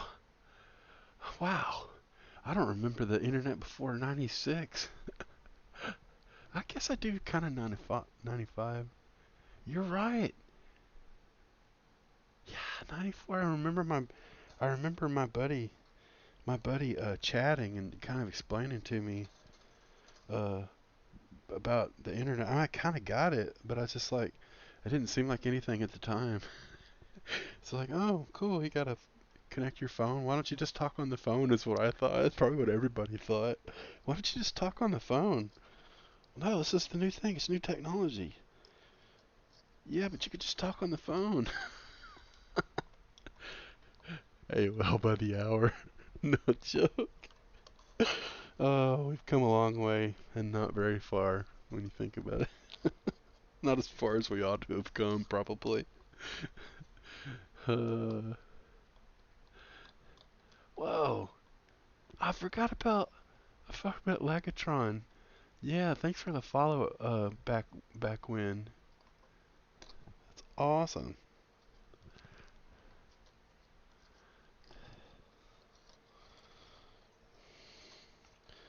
I remember talking with him either on yeah, I think it was on Razor Shred's stream.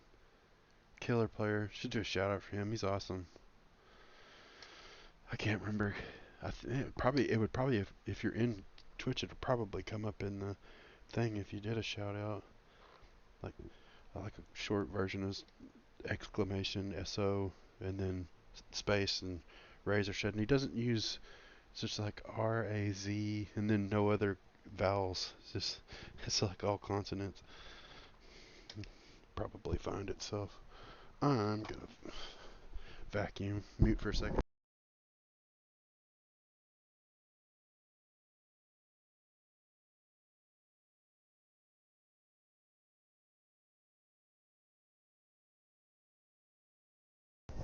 There we go. Mm. It's cool I can mute and eat my ice.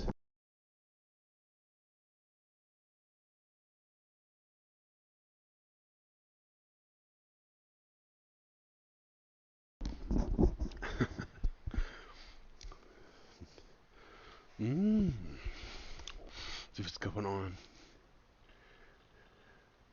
Can't recall either. Glad to get, yeah, definitely. Thanks for coming on by, man.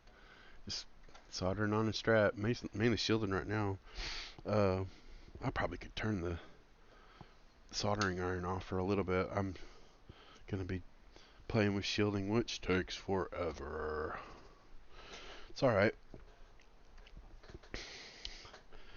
I think I'm gonna get one of the bigger pieces out. I'm still using this 2-inch, but I'm gonna go ahead and tape it off so it's not unreeling itself all about the room. I always tape masking tape to itself, and then I'll leave a strip of sticky. That way you can tape off cables, whatever, because it's just non-stick, except for the one place that you want to stick, and it sticks to itself. Yeah.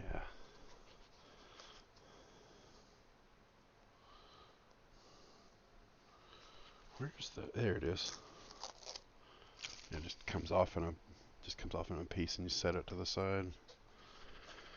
I'm gonna get a piece to go across here. And I think I'll just add on to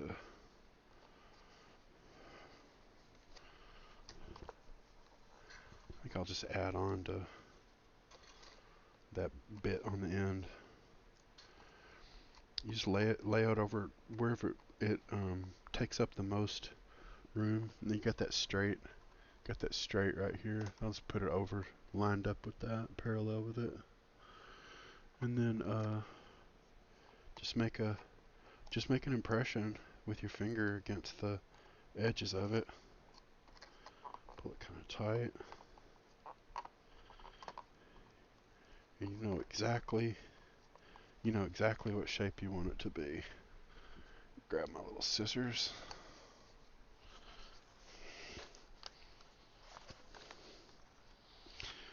And I just follow those. You can kind of see. I may swing that Makosi over. I don't know.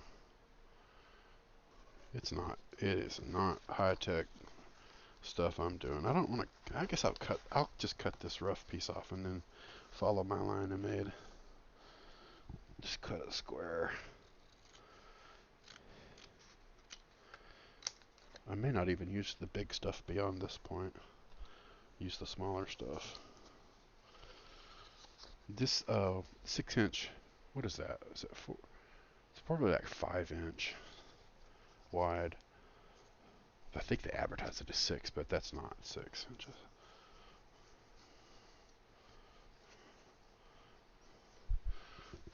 I'm sure I have measuring devices that'll tell me. Oh, that old-fashioned wood ruler ought to do the trick. Yeah, it's 4-inch. I use 4-inch masking tape to tape off entire fretboards too. I was gonna show the guys that trick one of these days. I have a really cool method for taping off fretboards. It's really fast and really accurate. Those guys stick to their own ways, but man, if you ever figure out a faster way to do something that takes as long as that, I haven't found much faster way to do this shielding. I wish we could, but it takes what it takes. It isn't worth skipping, that's all I know.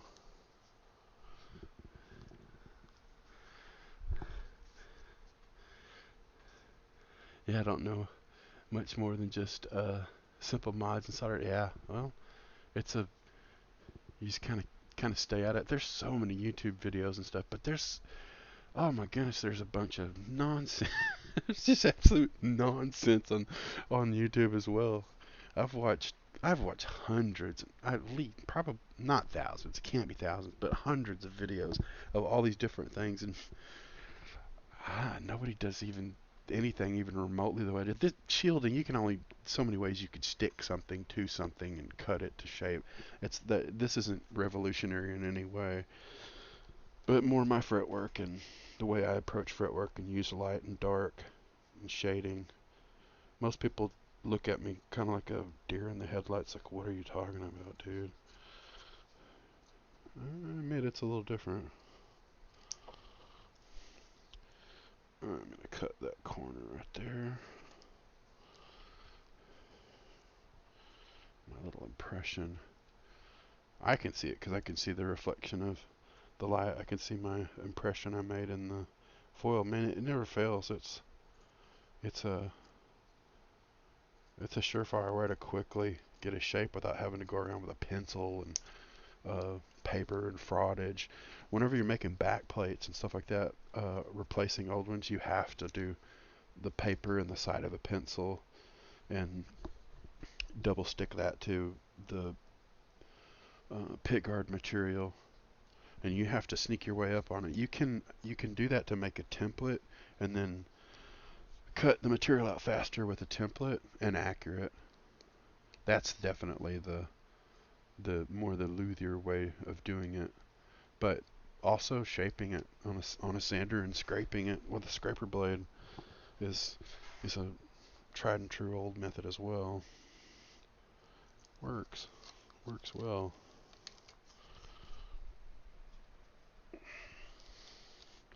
Gotta remember what direction this thing points.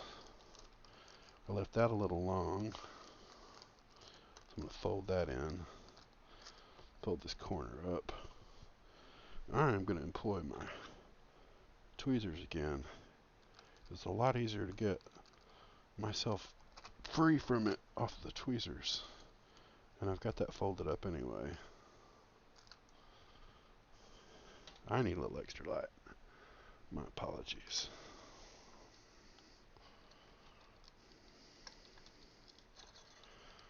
Pretty well butted up our parallel line to that.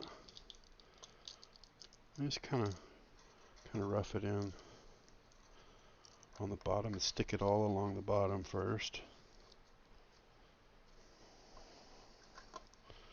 Start to push it into the corners, but don't go all the way or it'll rip, which sucks. You don't want to rip because you could end up in a situation where you're not grounded all the way.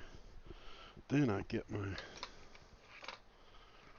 favorite X-Acto knife with a round, as like a tight round radius, and I'll start pushing that. I'll start pushing in the corners and then slowly push them into the corners and stick the sides. And it just goes in like it's like you routed it in there. It fits so perfect. I don't know if you guys have messed with this stuff, but it will cut the fire out of you.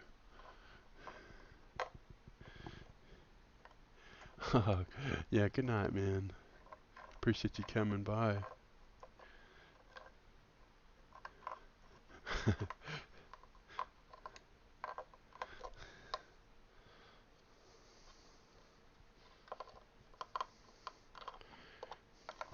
I'm going to take one of my extra pieces. This ought to do nice.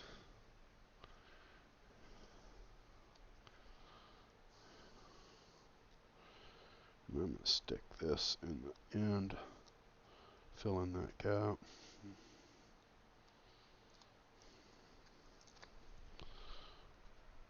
Throw away the rest. Where did my little tweezer buddies go?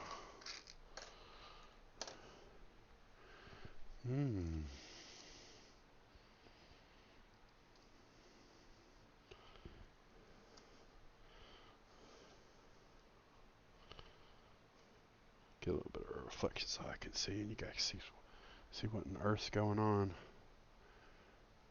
This camera's got kind of a, has to be really close to focus. And I think it's seeing the surface. It's not like you need high detail on such, you know, I'm, I'm wrapping a Christmas present here. It's not really, not very highly detailed. Not a big deal. Take our radius on our, you could do this with a piece of dowel rod where you put a little bit of a radius and uh, kind of get it warm and rub some wax on it so it's smooth. And it's really good for this too.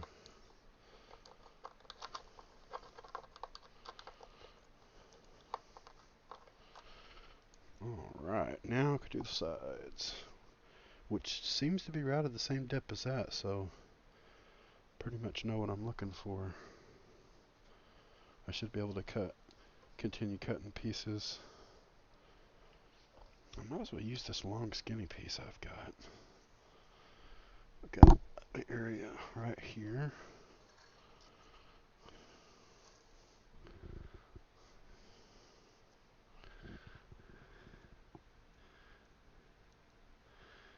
Man, excellent. This is good. This is good stuff to go to sleep to. So exciting. I need like some. I need some like heavy metal playing in the background or something. Like some flames that shoot up every now and then.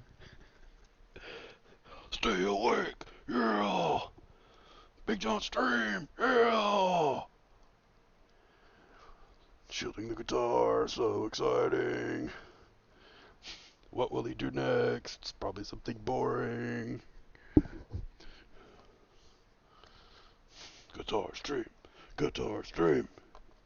You guys. Oh, at least I'm having fun. I don't know about you guys. Yeah, it, you're you're just far enough over. Are you Eastern time or Central?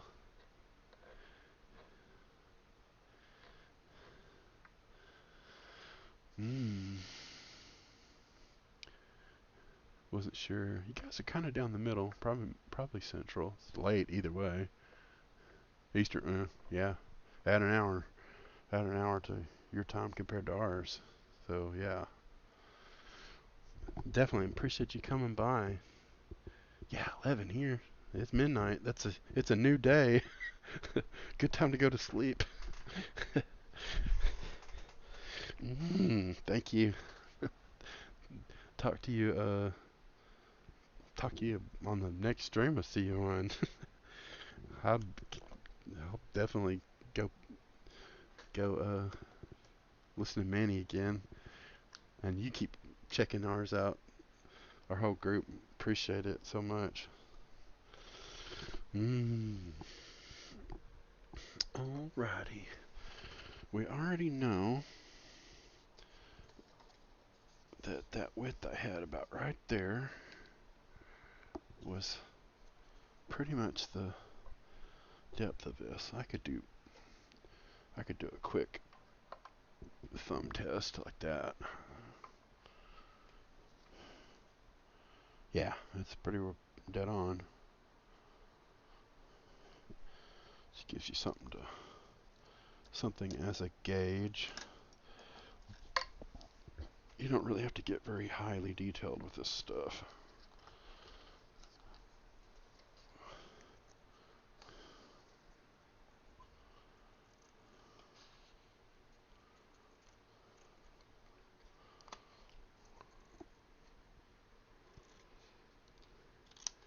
I am not into pieces much longer than that. I never try to do the whole thing all at once. It just doesn't work out.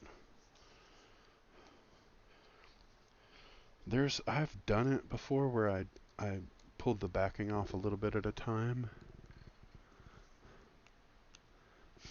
Have a good night.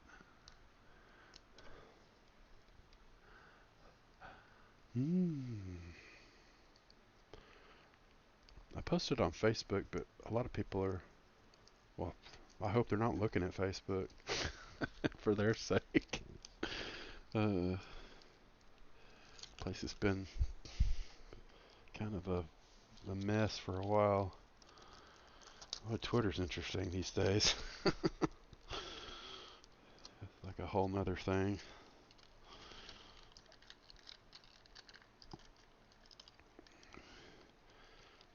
Take a piece, whatever length, and just go till it touches the bottom everywhere, and it pretty well straightens itself out if you do that. Just line it up with the bottom.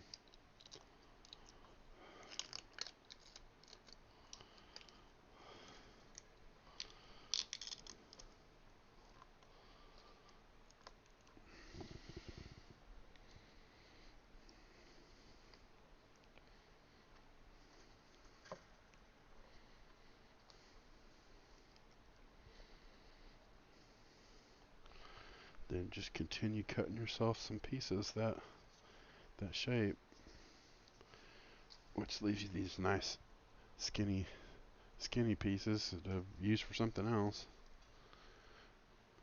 Like perfect for doing around a pickup that you've taped off and protected. It's a huge difference in how noisy a pickup is.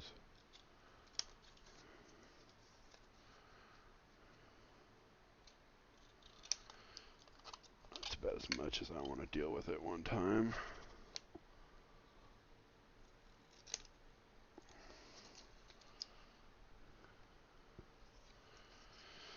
Hmm.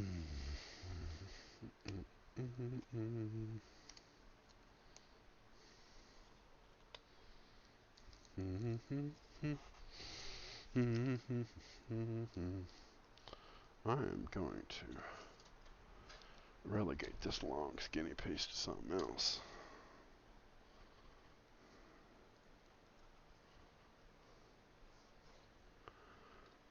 Keep peeling off my stuff. Here's a funny trick to be able to get this stuff off and not curl so bad. I'll use this camera. This over here by my belly. Put the tape foil towards you and push it flat against you and pull. It curls the paper and not the foil. Like it will curl, but not very much. Otherwise, it just balls up. Uh, it'll try to roll itself up, almost useless. So quick. Yeah, that's a better shot. I'm thinking about coming back from the other direction. Let's do this way.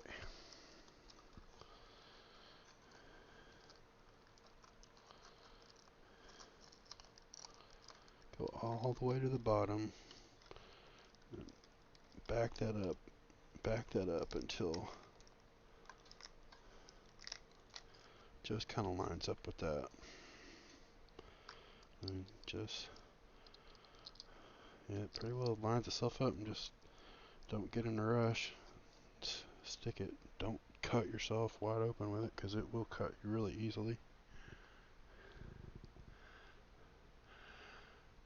What all are you doing to the guitar? I've set it up. I've set it up to play super good, and then I was telling the guy about wiring. Basically, I'm doing a wiring I call stock to rock. I came up with it on my own, probably 25, not 30 years. I've been doing this stuff a little over 30 years, but probably about 25 years ago. Uh, it's it's a wiring that Dan Armstrong came up with. I got to researching it, but it lifts the ground of these two out the neck and the bridge and runs them to the middle connection on the pot. It's just so like when you're in the back position, you can blend this to be like a full series humbucker, and when it's in the neck, you can blend it for these to be series humbucker. And because it's on a potentiometer, you get everything in between. So it's a lot of really useful sounds, and they're sounds that do more than one thing at a time. So, uh, like on the Strats, a lot of time uh, you're trying to get a tone control on that bridge pickup, and traditionally they didn't even weren't even connected to the bridge pickup. But say you have one, you it still hums because of the these are need to have to be reverse wound and reverse polarity, like south pole and a north pole. Uh, so you end up using these two pickups together in parallel. But anytime you put two pickups like competing with one another, like positive to positive, it just turns the winding resistance in half, and has kind of a bell. It sounds good for clean. It's terrible for dirty. It doesn't have that mid focus. It doesn't have that jaw jaw. It just doesn't sound humbucking like a humbucker. Series does. It has way more mids, way more bass, so it's lifting the grounds of these and running that. This one stays grounded the whole time, so it'll just blends that over. A lot of times you're trying when you're playing that, you're wanting to put a tone control to it and cancel the hum, so you end up playing the second position and rolling the tone off. That the moment you start lifting the ground of this and running it to that one, it it's like you turns on a tiny bit of a tone control, and it starts getting thicker because it's starting to become a serious humbucker. It just does, but it doesn't do it all at once. It sounds like the second position with the tone rolled down. It's like, and all you do is just touch that knob and move it like one or two numbers, and it's just perfect. It just goes to that sound. It's something I've been doing to Strats forever, and I call it stock to rock because when it's all the way up, it's a stock. It's a stock Strat. This becomes the master tone. So it's a stock Strat, and you start doing this, and you end up doing a little bit of a humbucker. All the way, it's like a full humbucker. It doesn't sound like an actual humbucker because these are the poles are the magnets, so it functions different than a humbucker. A humbucker's got steel pole pieces with a bar magnet underneath that's polarized sideways, so it has a north. The poles become a north pole and a south pole. The magnetic flux goes in a circle. So but in essence, this still does the same thing as you have a north pole and a south pole, and they're one's wound reverse to the other. It cancels the hum. So, but they're not in series until you do that. So yeah, it's a huge boost. It's just like twice the bass, way less highs. Sounds more like a humbucker. So, and you haven't really used any new parts. You haven't lost anything. Like redundant tone controls on two pickups that don't need them, you haven't lost anything. So this all of a sudden, because you use this becomes more useful because it'll work as a tone control in any position, how much ever you want or not. Just turn it up and don't mess with it. You'll find that playing those in series a little bit is better than a tone because it gets fatter. It gets a little louder instead of getting weaker. Anytime you start grounding off highs through a capacitor, it gets weaker. And it's like, well, I don't want to. The last thing a low output single coil pickup, the last thing you want to do is make it weaker. So yeah, it's a win. It's a win-win type wiring. Long answer. Anytime you ask me about wiring, it's going to be a long answer. Uh, yeah.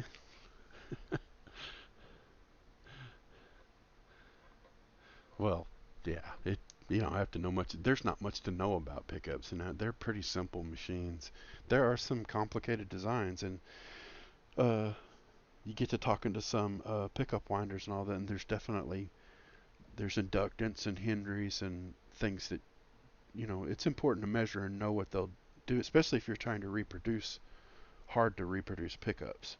You need to have certain readings and be able to have check the magnetic Gauss reading of the so that you get the magnets exactly right. They sound like your favorite pickup because they're most of it's all the same. How much enamel is on the magnet wire that goes around it so that that coating's on the wire, so it's basically like it's the same as uh, the vinyl uh, the vinyl coating on a regular stranded wire. It's just micro thin because it's a it's a dipped on, painted on type insulation, and the magnet wire that goes around a pickup is just almost like microns. It's you have a 42 gauge and a 43. It gets smaller into a 43. It's what you end up wiring really hot pickups with because it's so fine of a wire. You can get more of it on there.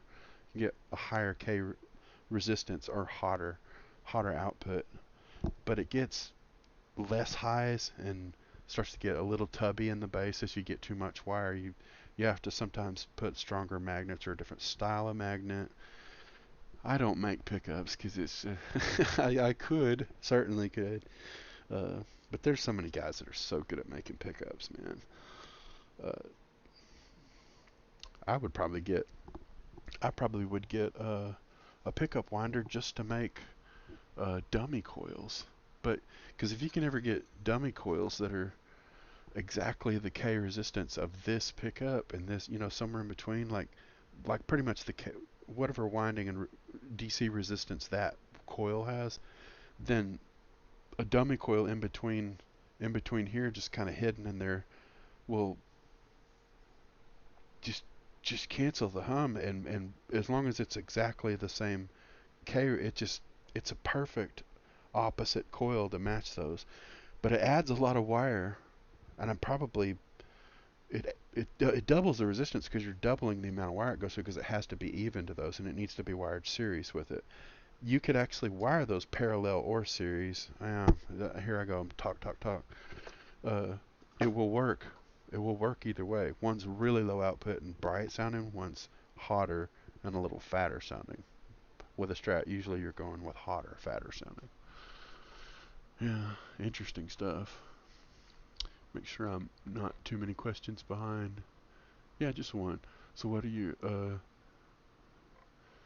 doing? I need to make my chat bigger. I'll I'll figure that out next time. So what are you doing is less on the pickup side but more on the actual wiring diagram. Yeah, definitely. Wow, there's just so much you can get out of. Well, it just depends on what K how what resistance your potentiometer you're using as your volume and your tones, because a certain amount of the K resistance is going to make it a little bit duller and a little bit more weighed down. So you can change the pots to get a certain difference in your tone. That's one of the things we did with KC's.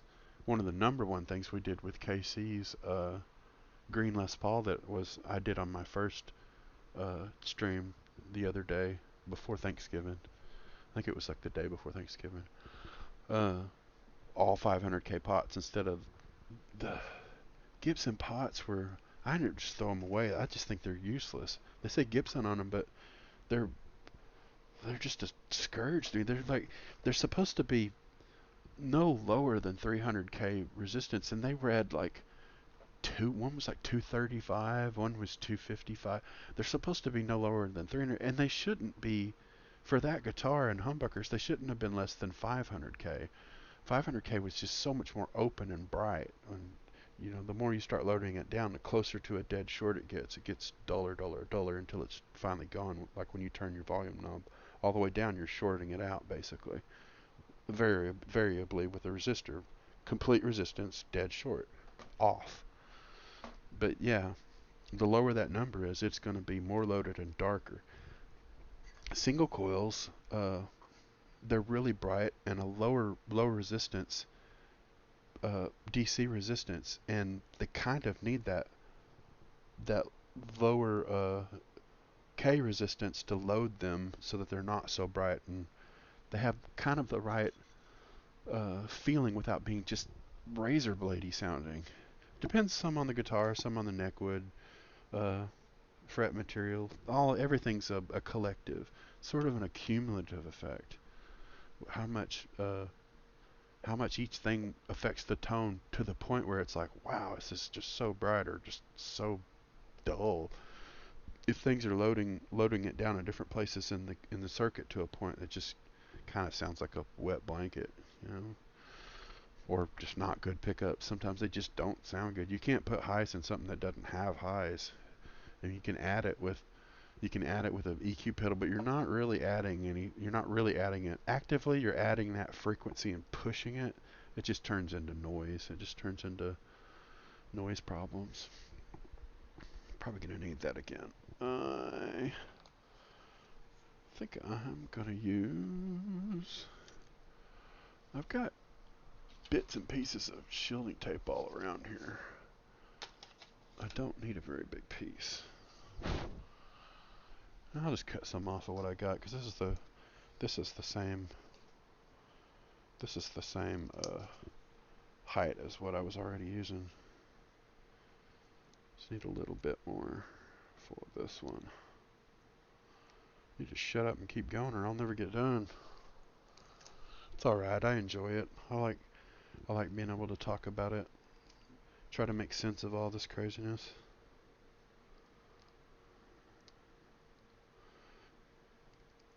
And you know, no matter what, it's always kind of a blessing because guitars, in a way, are pieces of art. Another one of our friends on the Luthery Uprising Discord is Hank Budd. Should do a shout out for him. Wonder if I could. I was telling Glon to do that. I wonder if I could figure that out. I'll get better at this stuff. Promise. I promise I'll get better. I'll figure it all out. Yeah, but Hank Budd was saying the other day, it's like it's one of the few jobs where you're working on art for somebody else to make art. The guitar is an interesting thing, and musical instruments in general, because they're pieces of art that are going to be used to make art, which is, you know, music is a form of art. It's an art form. It's a blessing. I think music is huge enrichment to our lives, man. You can live without it, but sure is nicer with it.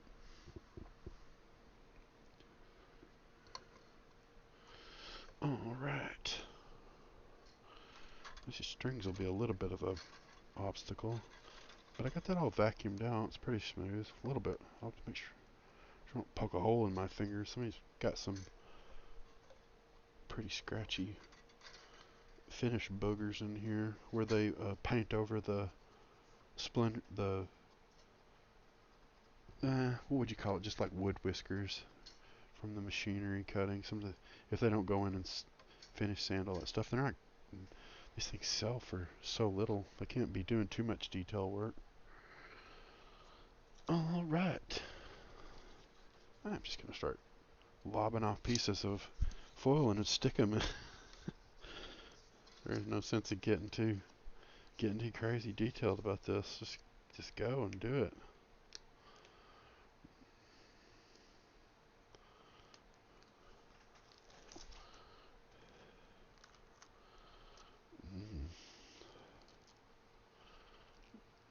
Tackle that a little bit and then get a hold of it with the tweezers, because it's way easier to let go of it with the tweezers. Put that all the way back in there.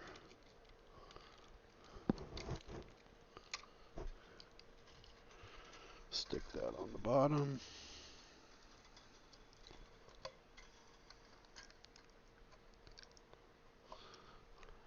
Put a split in that so it'll fold over the edge, and that connects this piece to those pieces, and the sides of them all taped to one another. These sides are taped to the bit that folds up from the bottom. That's why I start with the bottom, and then the sides go on clean, and it just looks all straight and nice. Everybody has their own way, but I prefer my way. But everybody would say that. Used to doing.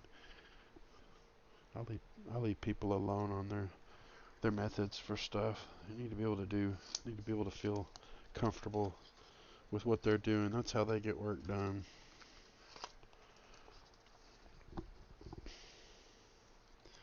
And get that started.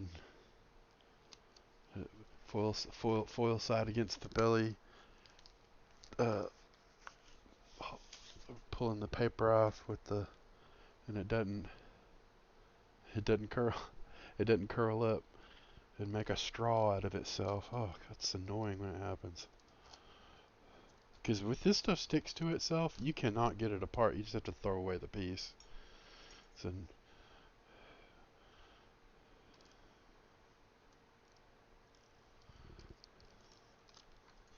get that in there. Straight. I'm just going to stretch this one across. This one's bigger than the cavity, which is fine.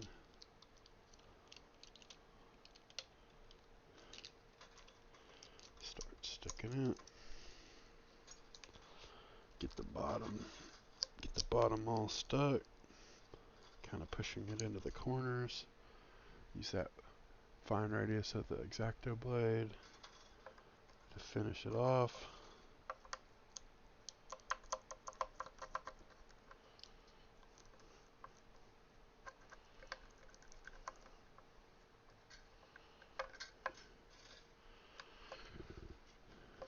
I appreciate any of you who have stuck with me to this point.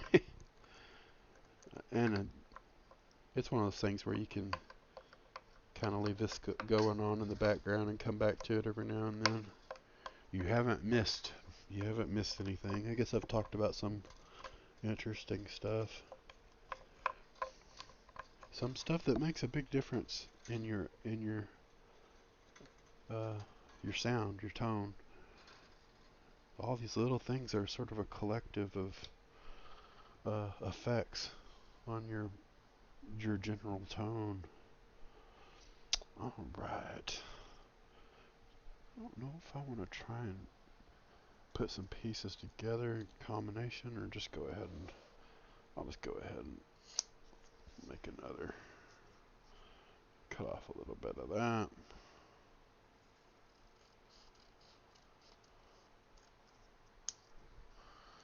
Save that.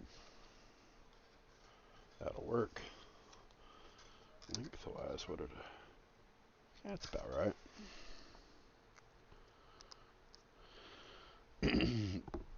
I find by doing the bottoms first that you can leave the bottom corners pointing up, and all that just gives the sides something to ground to make contact with, and the sides going on pretty just it just looks perfect. It just covers up all the randomness of these stuck on the bottom.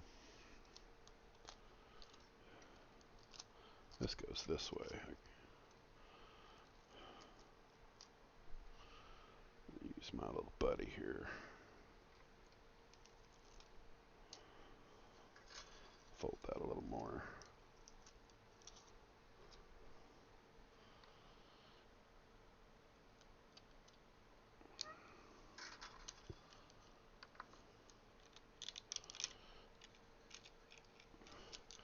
Stick it all along the bottom. Working towards the corners. Don't go too crazy. And then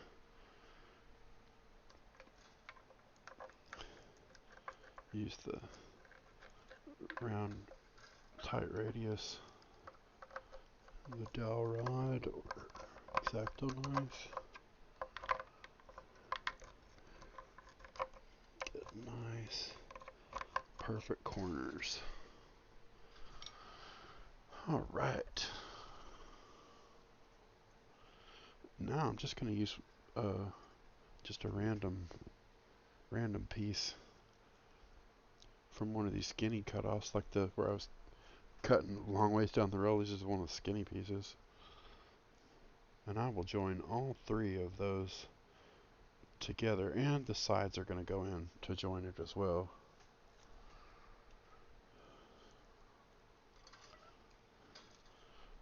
I guess I'll get my tweezers to help.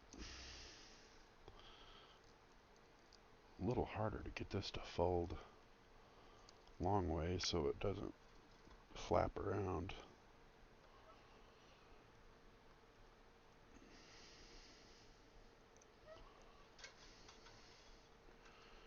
stick all three of those together and cover up most of the middle. I'm probably gonna take some of the extra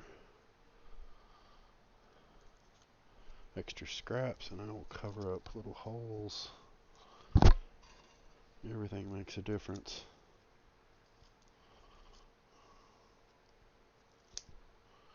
And then the sides will go in and make it look all pretty. Definitely my tweezers for this is little.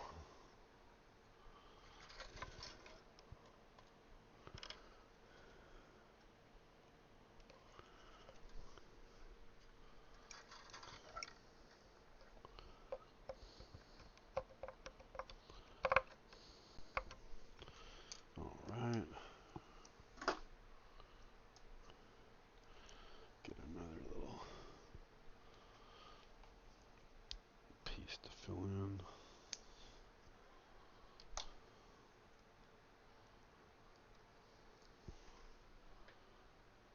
I always keep a trash can down beside the bench so solder blobs can fall off in the trash. Plus when I'm stripping wires I can just drop, I know exactly where the trash is and I just drop the ends in there so they don't accumulate everywhere.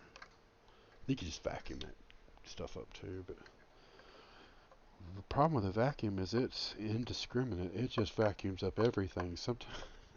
Sometimes you have hardware bits that you've dropped at some point and it's really hard to dig out of the trash. You can do it, but man, that's a pretty random piece there.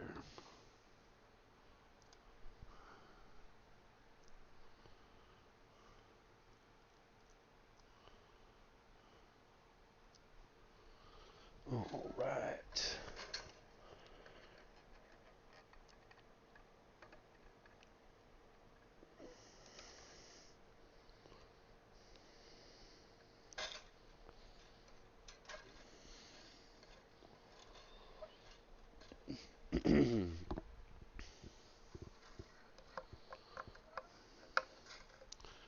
Little spot there was just fine on its own. All right, the depth of this cavity is about like that. So I'm going to probably end up splitting the difference. Yeah, I'm just going to cut the 2-inch stuff down the middle. I'm just going to start with 6-inch sheets of it and cut it right down the middle.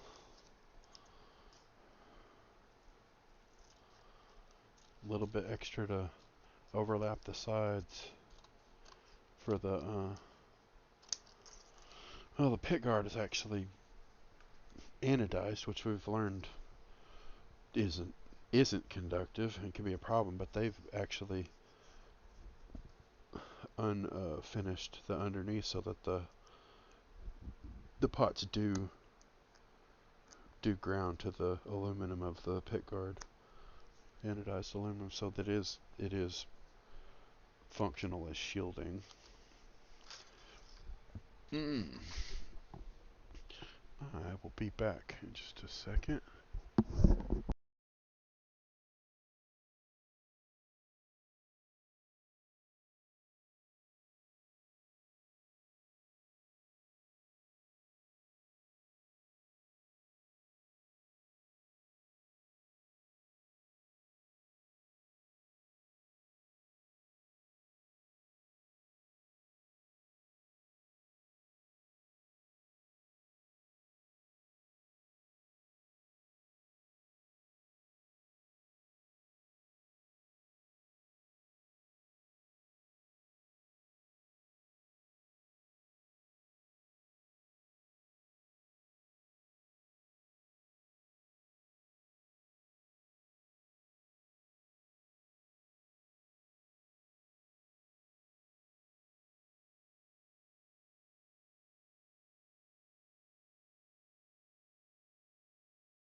Alrighty, headed back.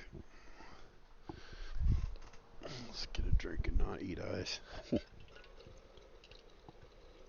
Mmm. Mmm. Wonder what time's it getting to be, KC? 11:30 our time. You let me know when you're starting to get ready to call it a night. I mean, it's technically Saturday. Saturday still. I'm sure we all got a little bit of extra time, but don't want to run forever. Is there a reason why left the strings on in the process? If you're still there, um, I have set this up, and you can on Strats you can actually loosen the strings enough to slip the pick guard out, and then just get it screwed back down when you're done and test stuff, and you can just pull the strings tight and tune them back into place and give them a little stretch, and the setup will be sound. It'll just stay there. You could take this string. I mean, honestly, strings aren't expensive, but this one had been set up in this wiring he was kind of into after the fact, so had fresh strings on it, and they don't have to be chopped. You can use like a capo down on this end to hold them from popping out, but I'd usually just loosen them enough to be able to get to just the pickups to get free from the cavities, and the pick guard will slide out. And if it's wired to it and you're like kind of twisting, I always put like some t-shirt or work towel or something, and then lay the pick guard on that, so you're not scratching around. And then you just pick, lift the strings up and fish it back in place and string it right back up. It's also kind of convenient to test. Hey there.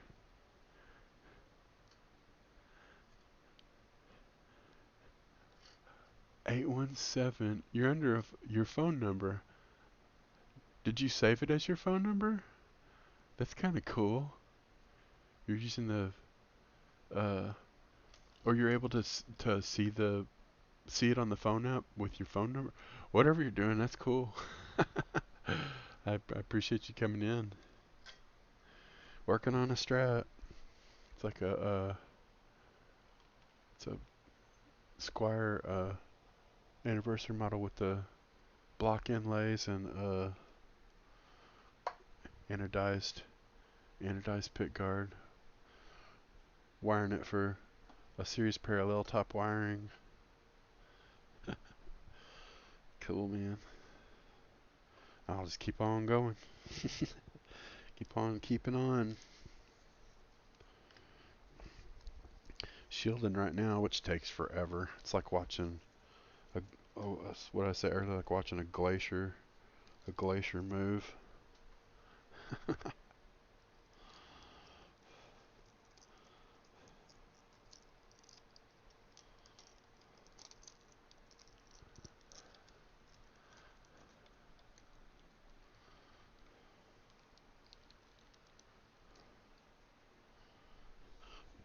Mm. Yeah, it's not a text message. It's definitely in the chat. I didn't know if one thing could mix with the other. I'm pretty sure it can't. I've, I've this is the first time I've seen a phone number on a Twitch chat before. Didn't know it was. I didn't know it could be done. Well, I guess unless it's saved as a numerical username. Pretty cool. Alright, goes. Stick this level at the bottom.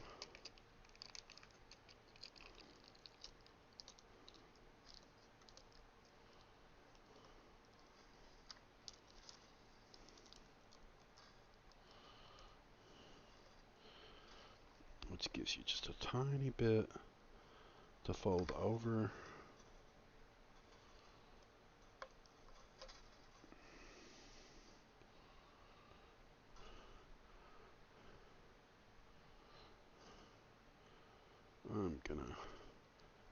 excess out of the corners,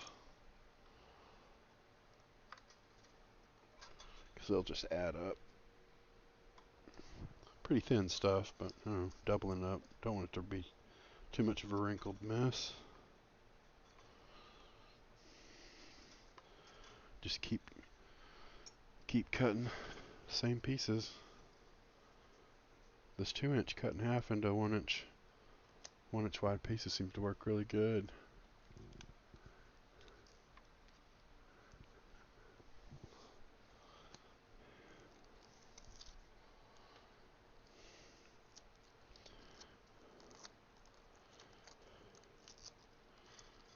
All right. I'm kind of with Lagatron. Like, if the strings weren't in my way, they wouldn't be in my way.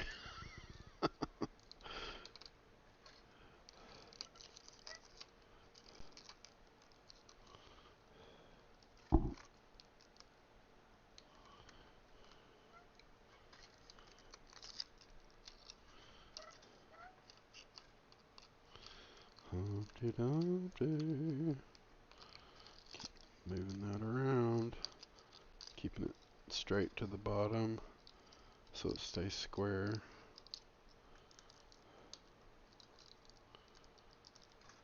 Pretty much the even amount popping up the top. And that little bit of the bottom stuff that folds up, this sticks to it and makes contact. Works nicely. Fold that over the top.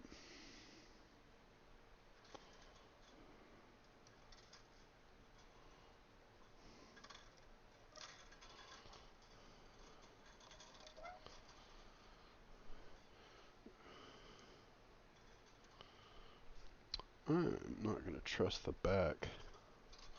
I'll use a...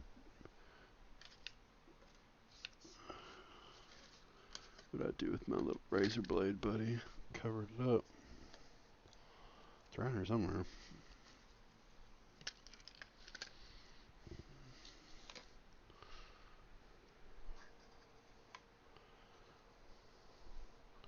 Yeah, it's not under the guitar. I wouldn't put it under the guitar. Ha!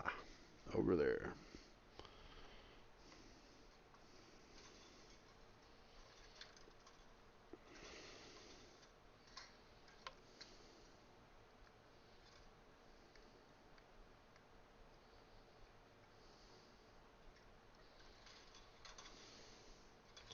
Less than ideal, but I already folded it over a little bit. Kind of expedite that a bit.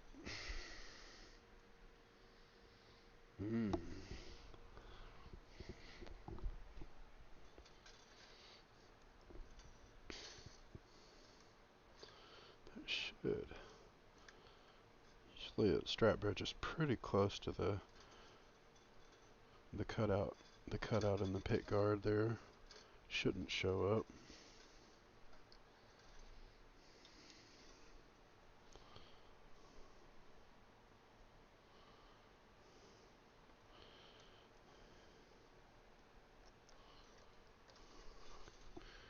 Throw away the excess onto a new piece. Let's see, I don't need very much right there. I'll still just cut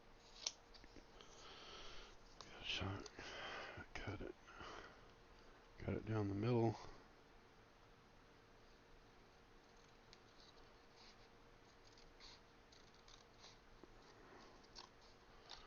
Just getting the most out of the pre-cut material. Oh man, this thing.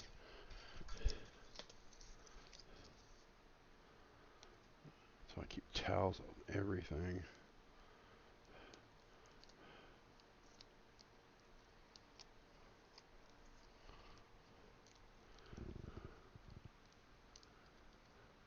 Casey, are you still there?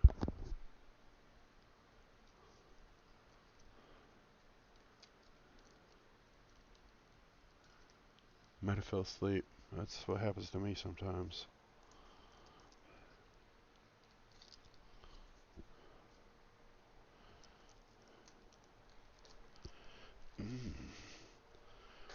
Just play it over here, out of the way. I'll put it up on that light.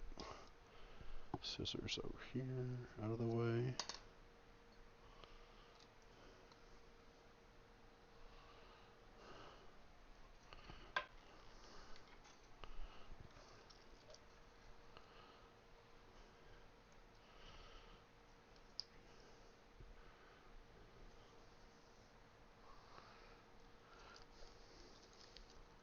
It's easier to get at stuff, certain angles.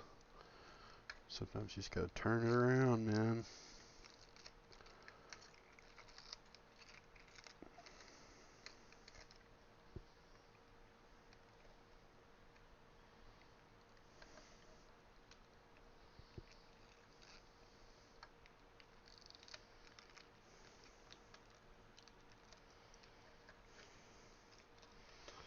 Go as far as it'll go.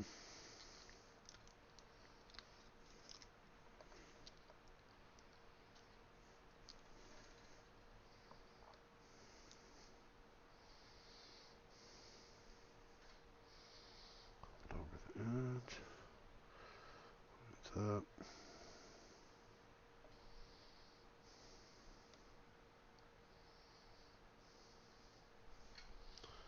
I'm gonna use this.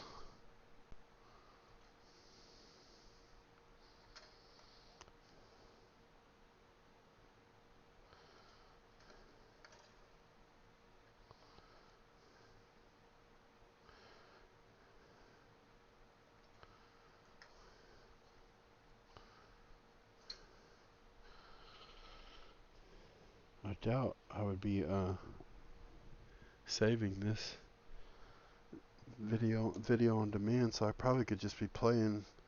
I probably could be playing actual copywritten music, and no big deal. At least we'd have something to listen to.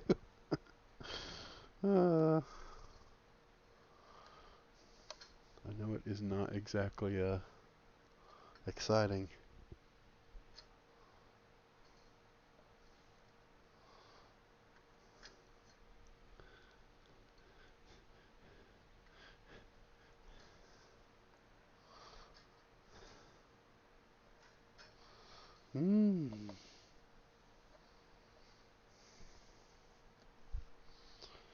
All right. This actually might make the rest of the distance. Compare the distance. It should be the same stuff, same height.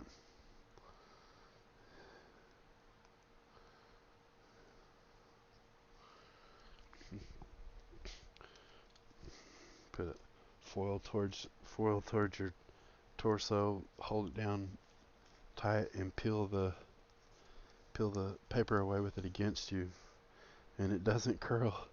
It doesn't curl up.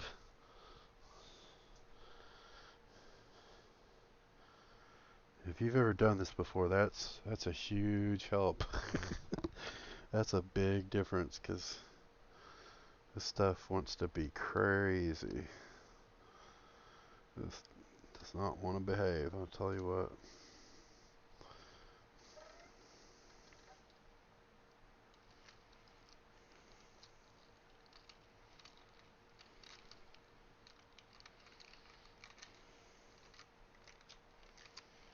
Alright, flat to the bottom.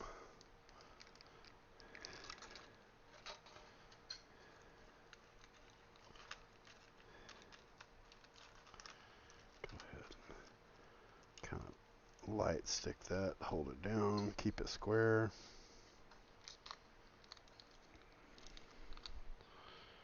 Keep it pushed down. You gotta watch the edge of this stuff, boy. It is sharp as a razor. You do not want to run your hand across the edge of it, because it just cuts without impunity. It's just, stuff is gnarly. Just stay on the shiny flat side, and you're good to go. No No problem that way.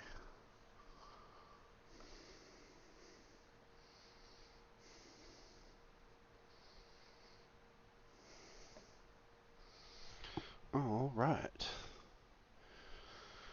I used to have a flat piece of wood, and I used it to hammer some parts. And now it is busted in pieces, and I threw away the pieces. So, use rubber screwdriver. This gets covered by pick guard, so it's not ultra sensitive in this area.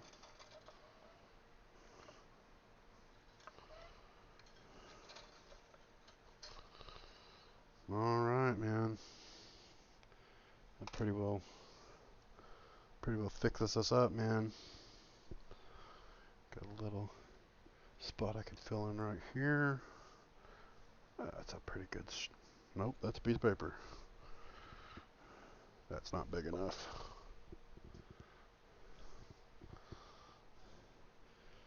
Awesome.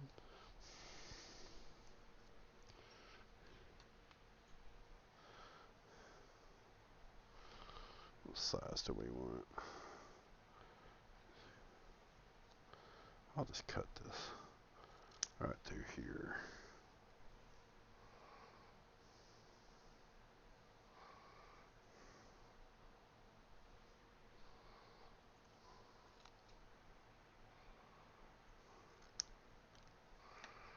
All right. How you guys doing? How is everyone's Saturday night going? We're just shielding a Strat.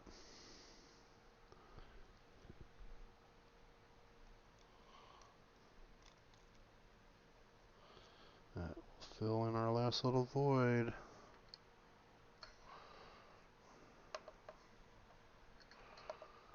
Nice and pretty. I do have a little bit on the side I can do.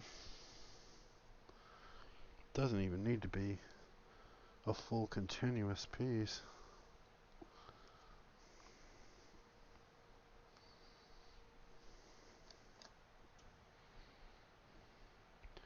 Just needs a little bit.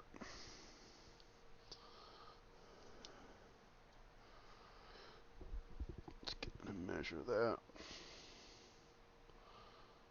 Oh, well, heck, that does the trick. It's perfect. I'll take it.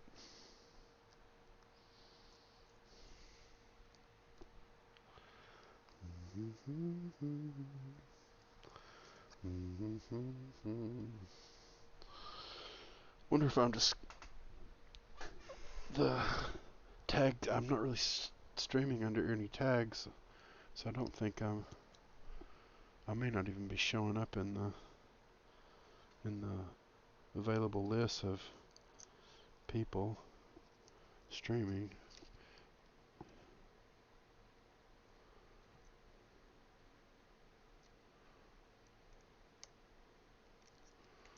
Which is no big deal. I'm working anyways. Always stuff to do. Might as well be talking to the void. I don't mind.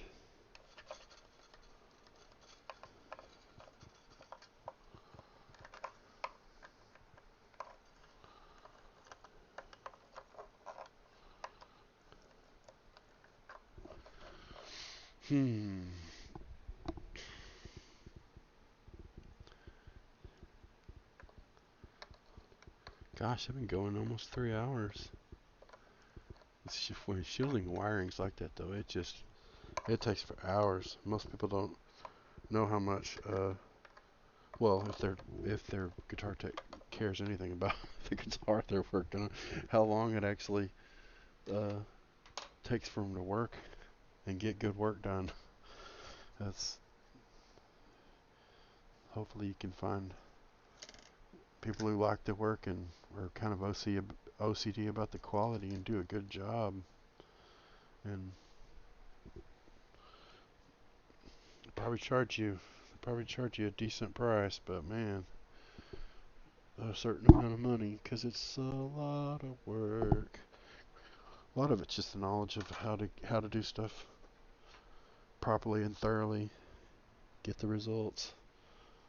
I don't know, honestly, that's what matters. I am gonna set the guitar out of the way and continue with my wiring at pick guard. So I will set this guy over here on a towel. It will do just great. This camera will actually show it doing just great. Just kind of cool. Gives that camera something to do.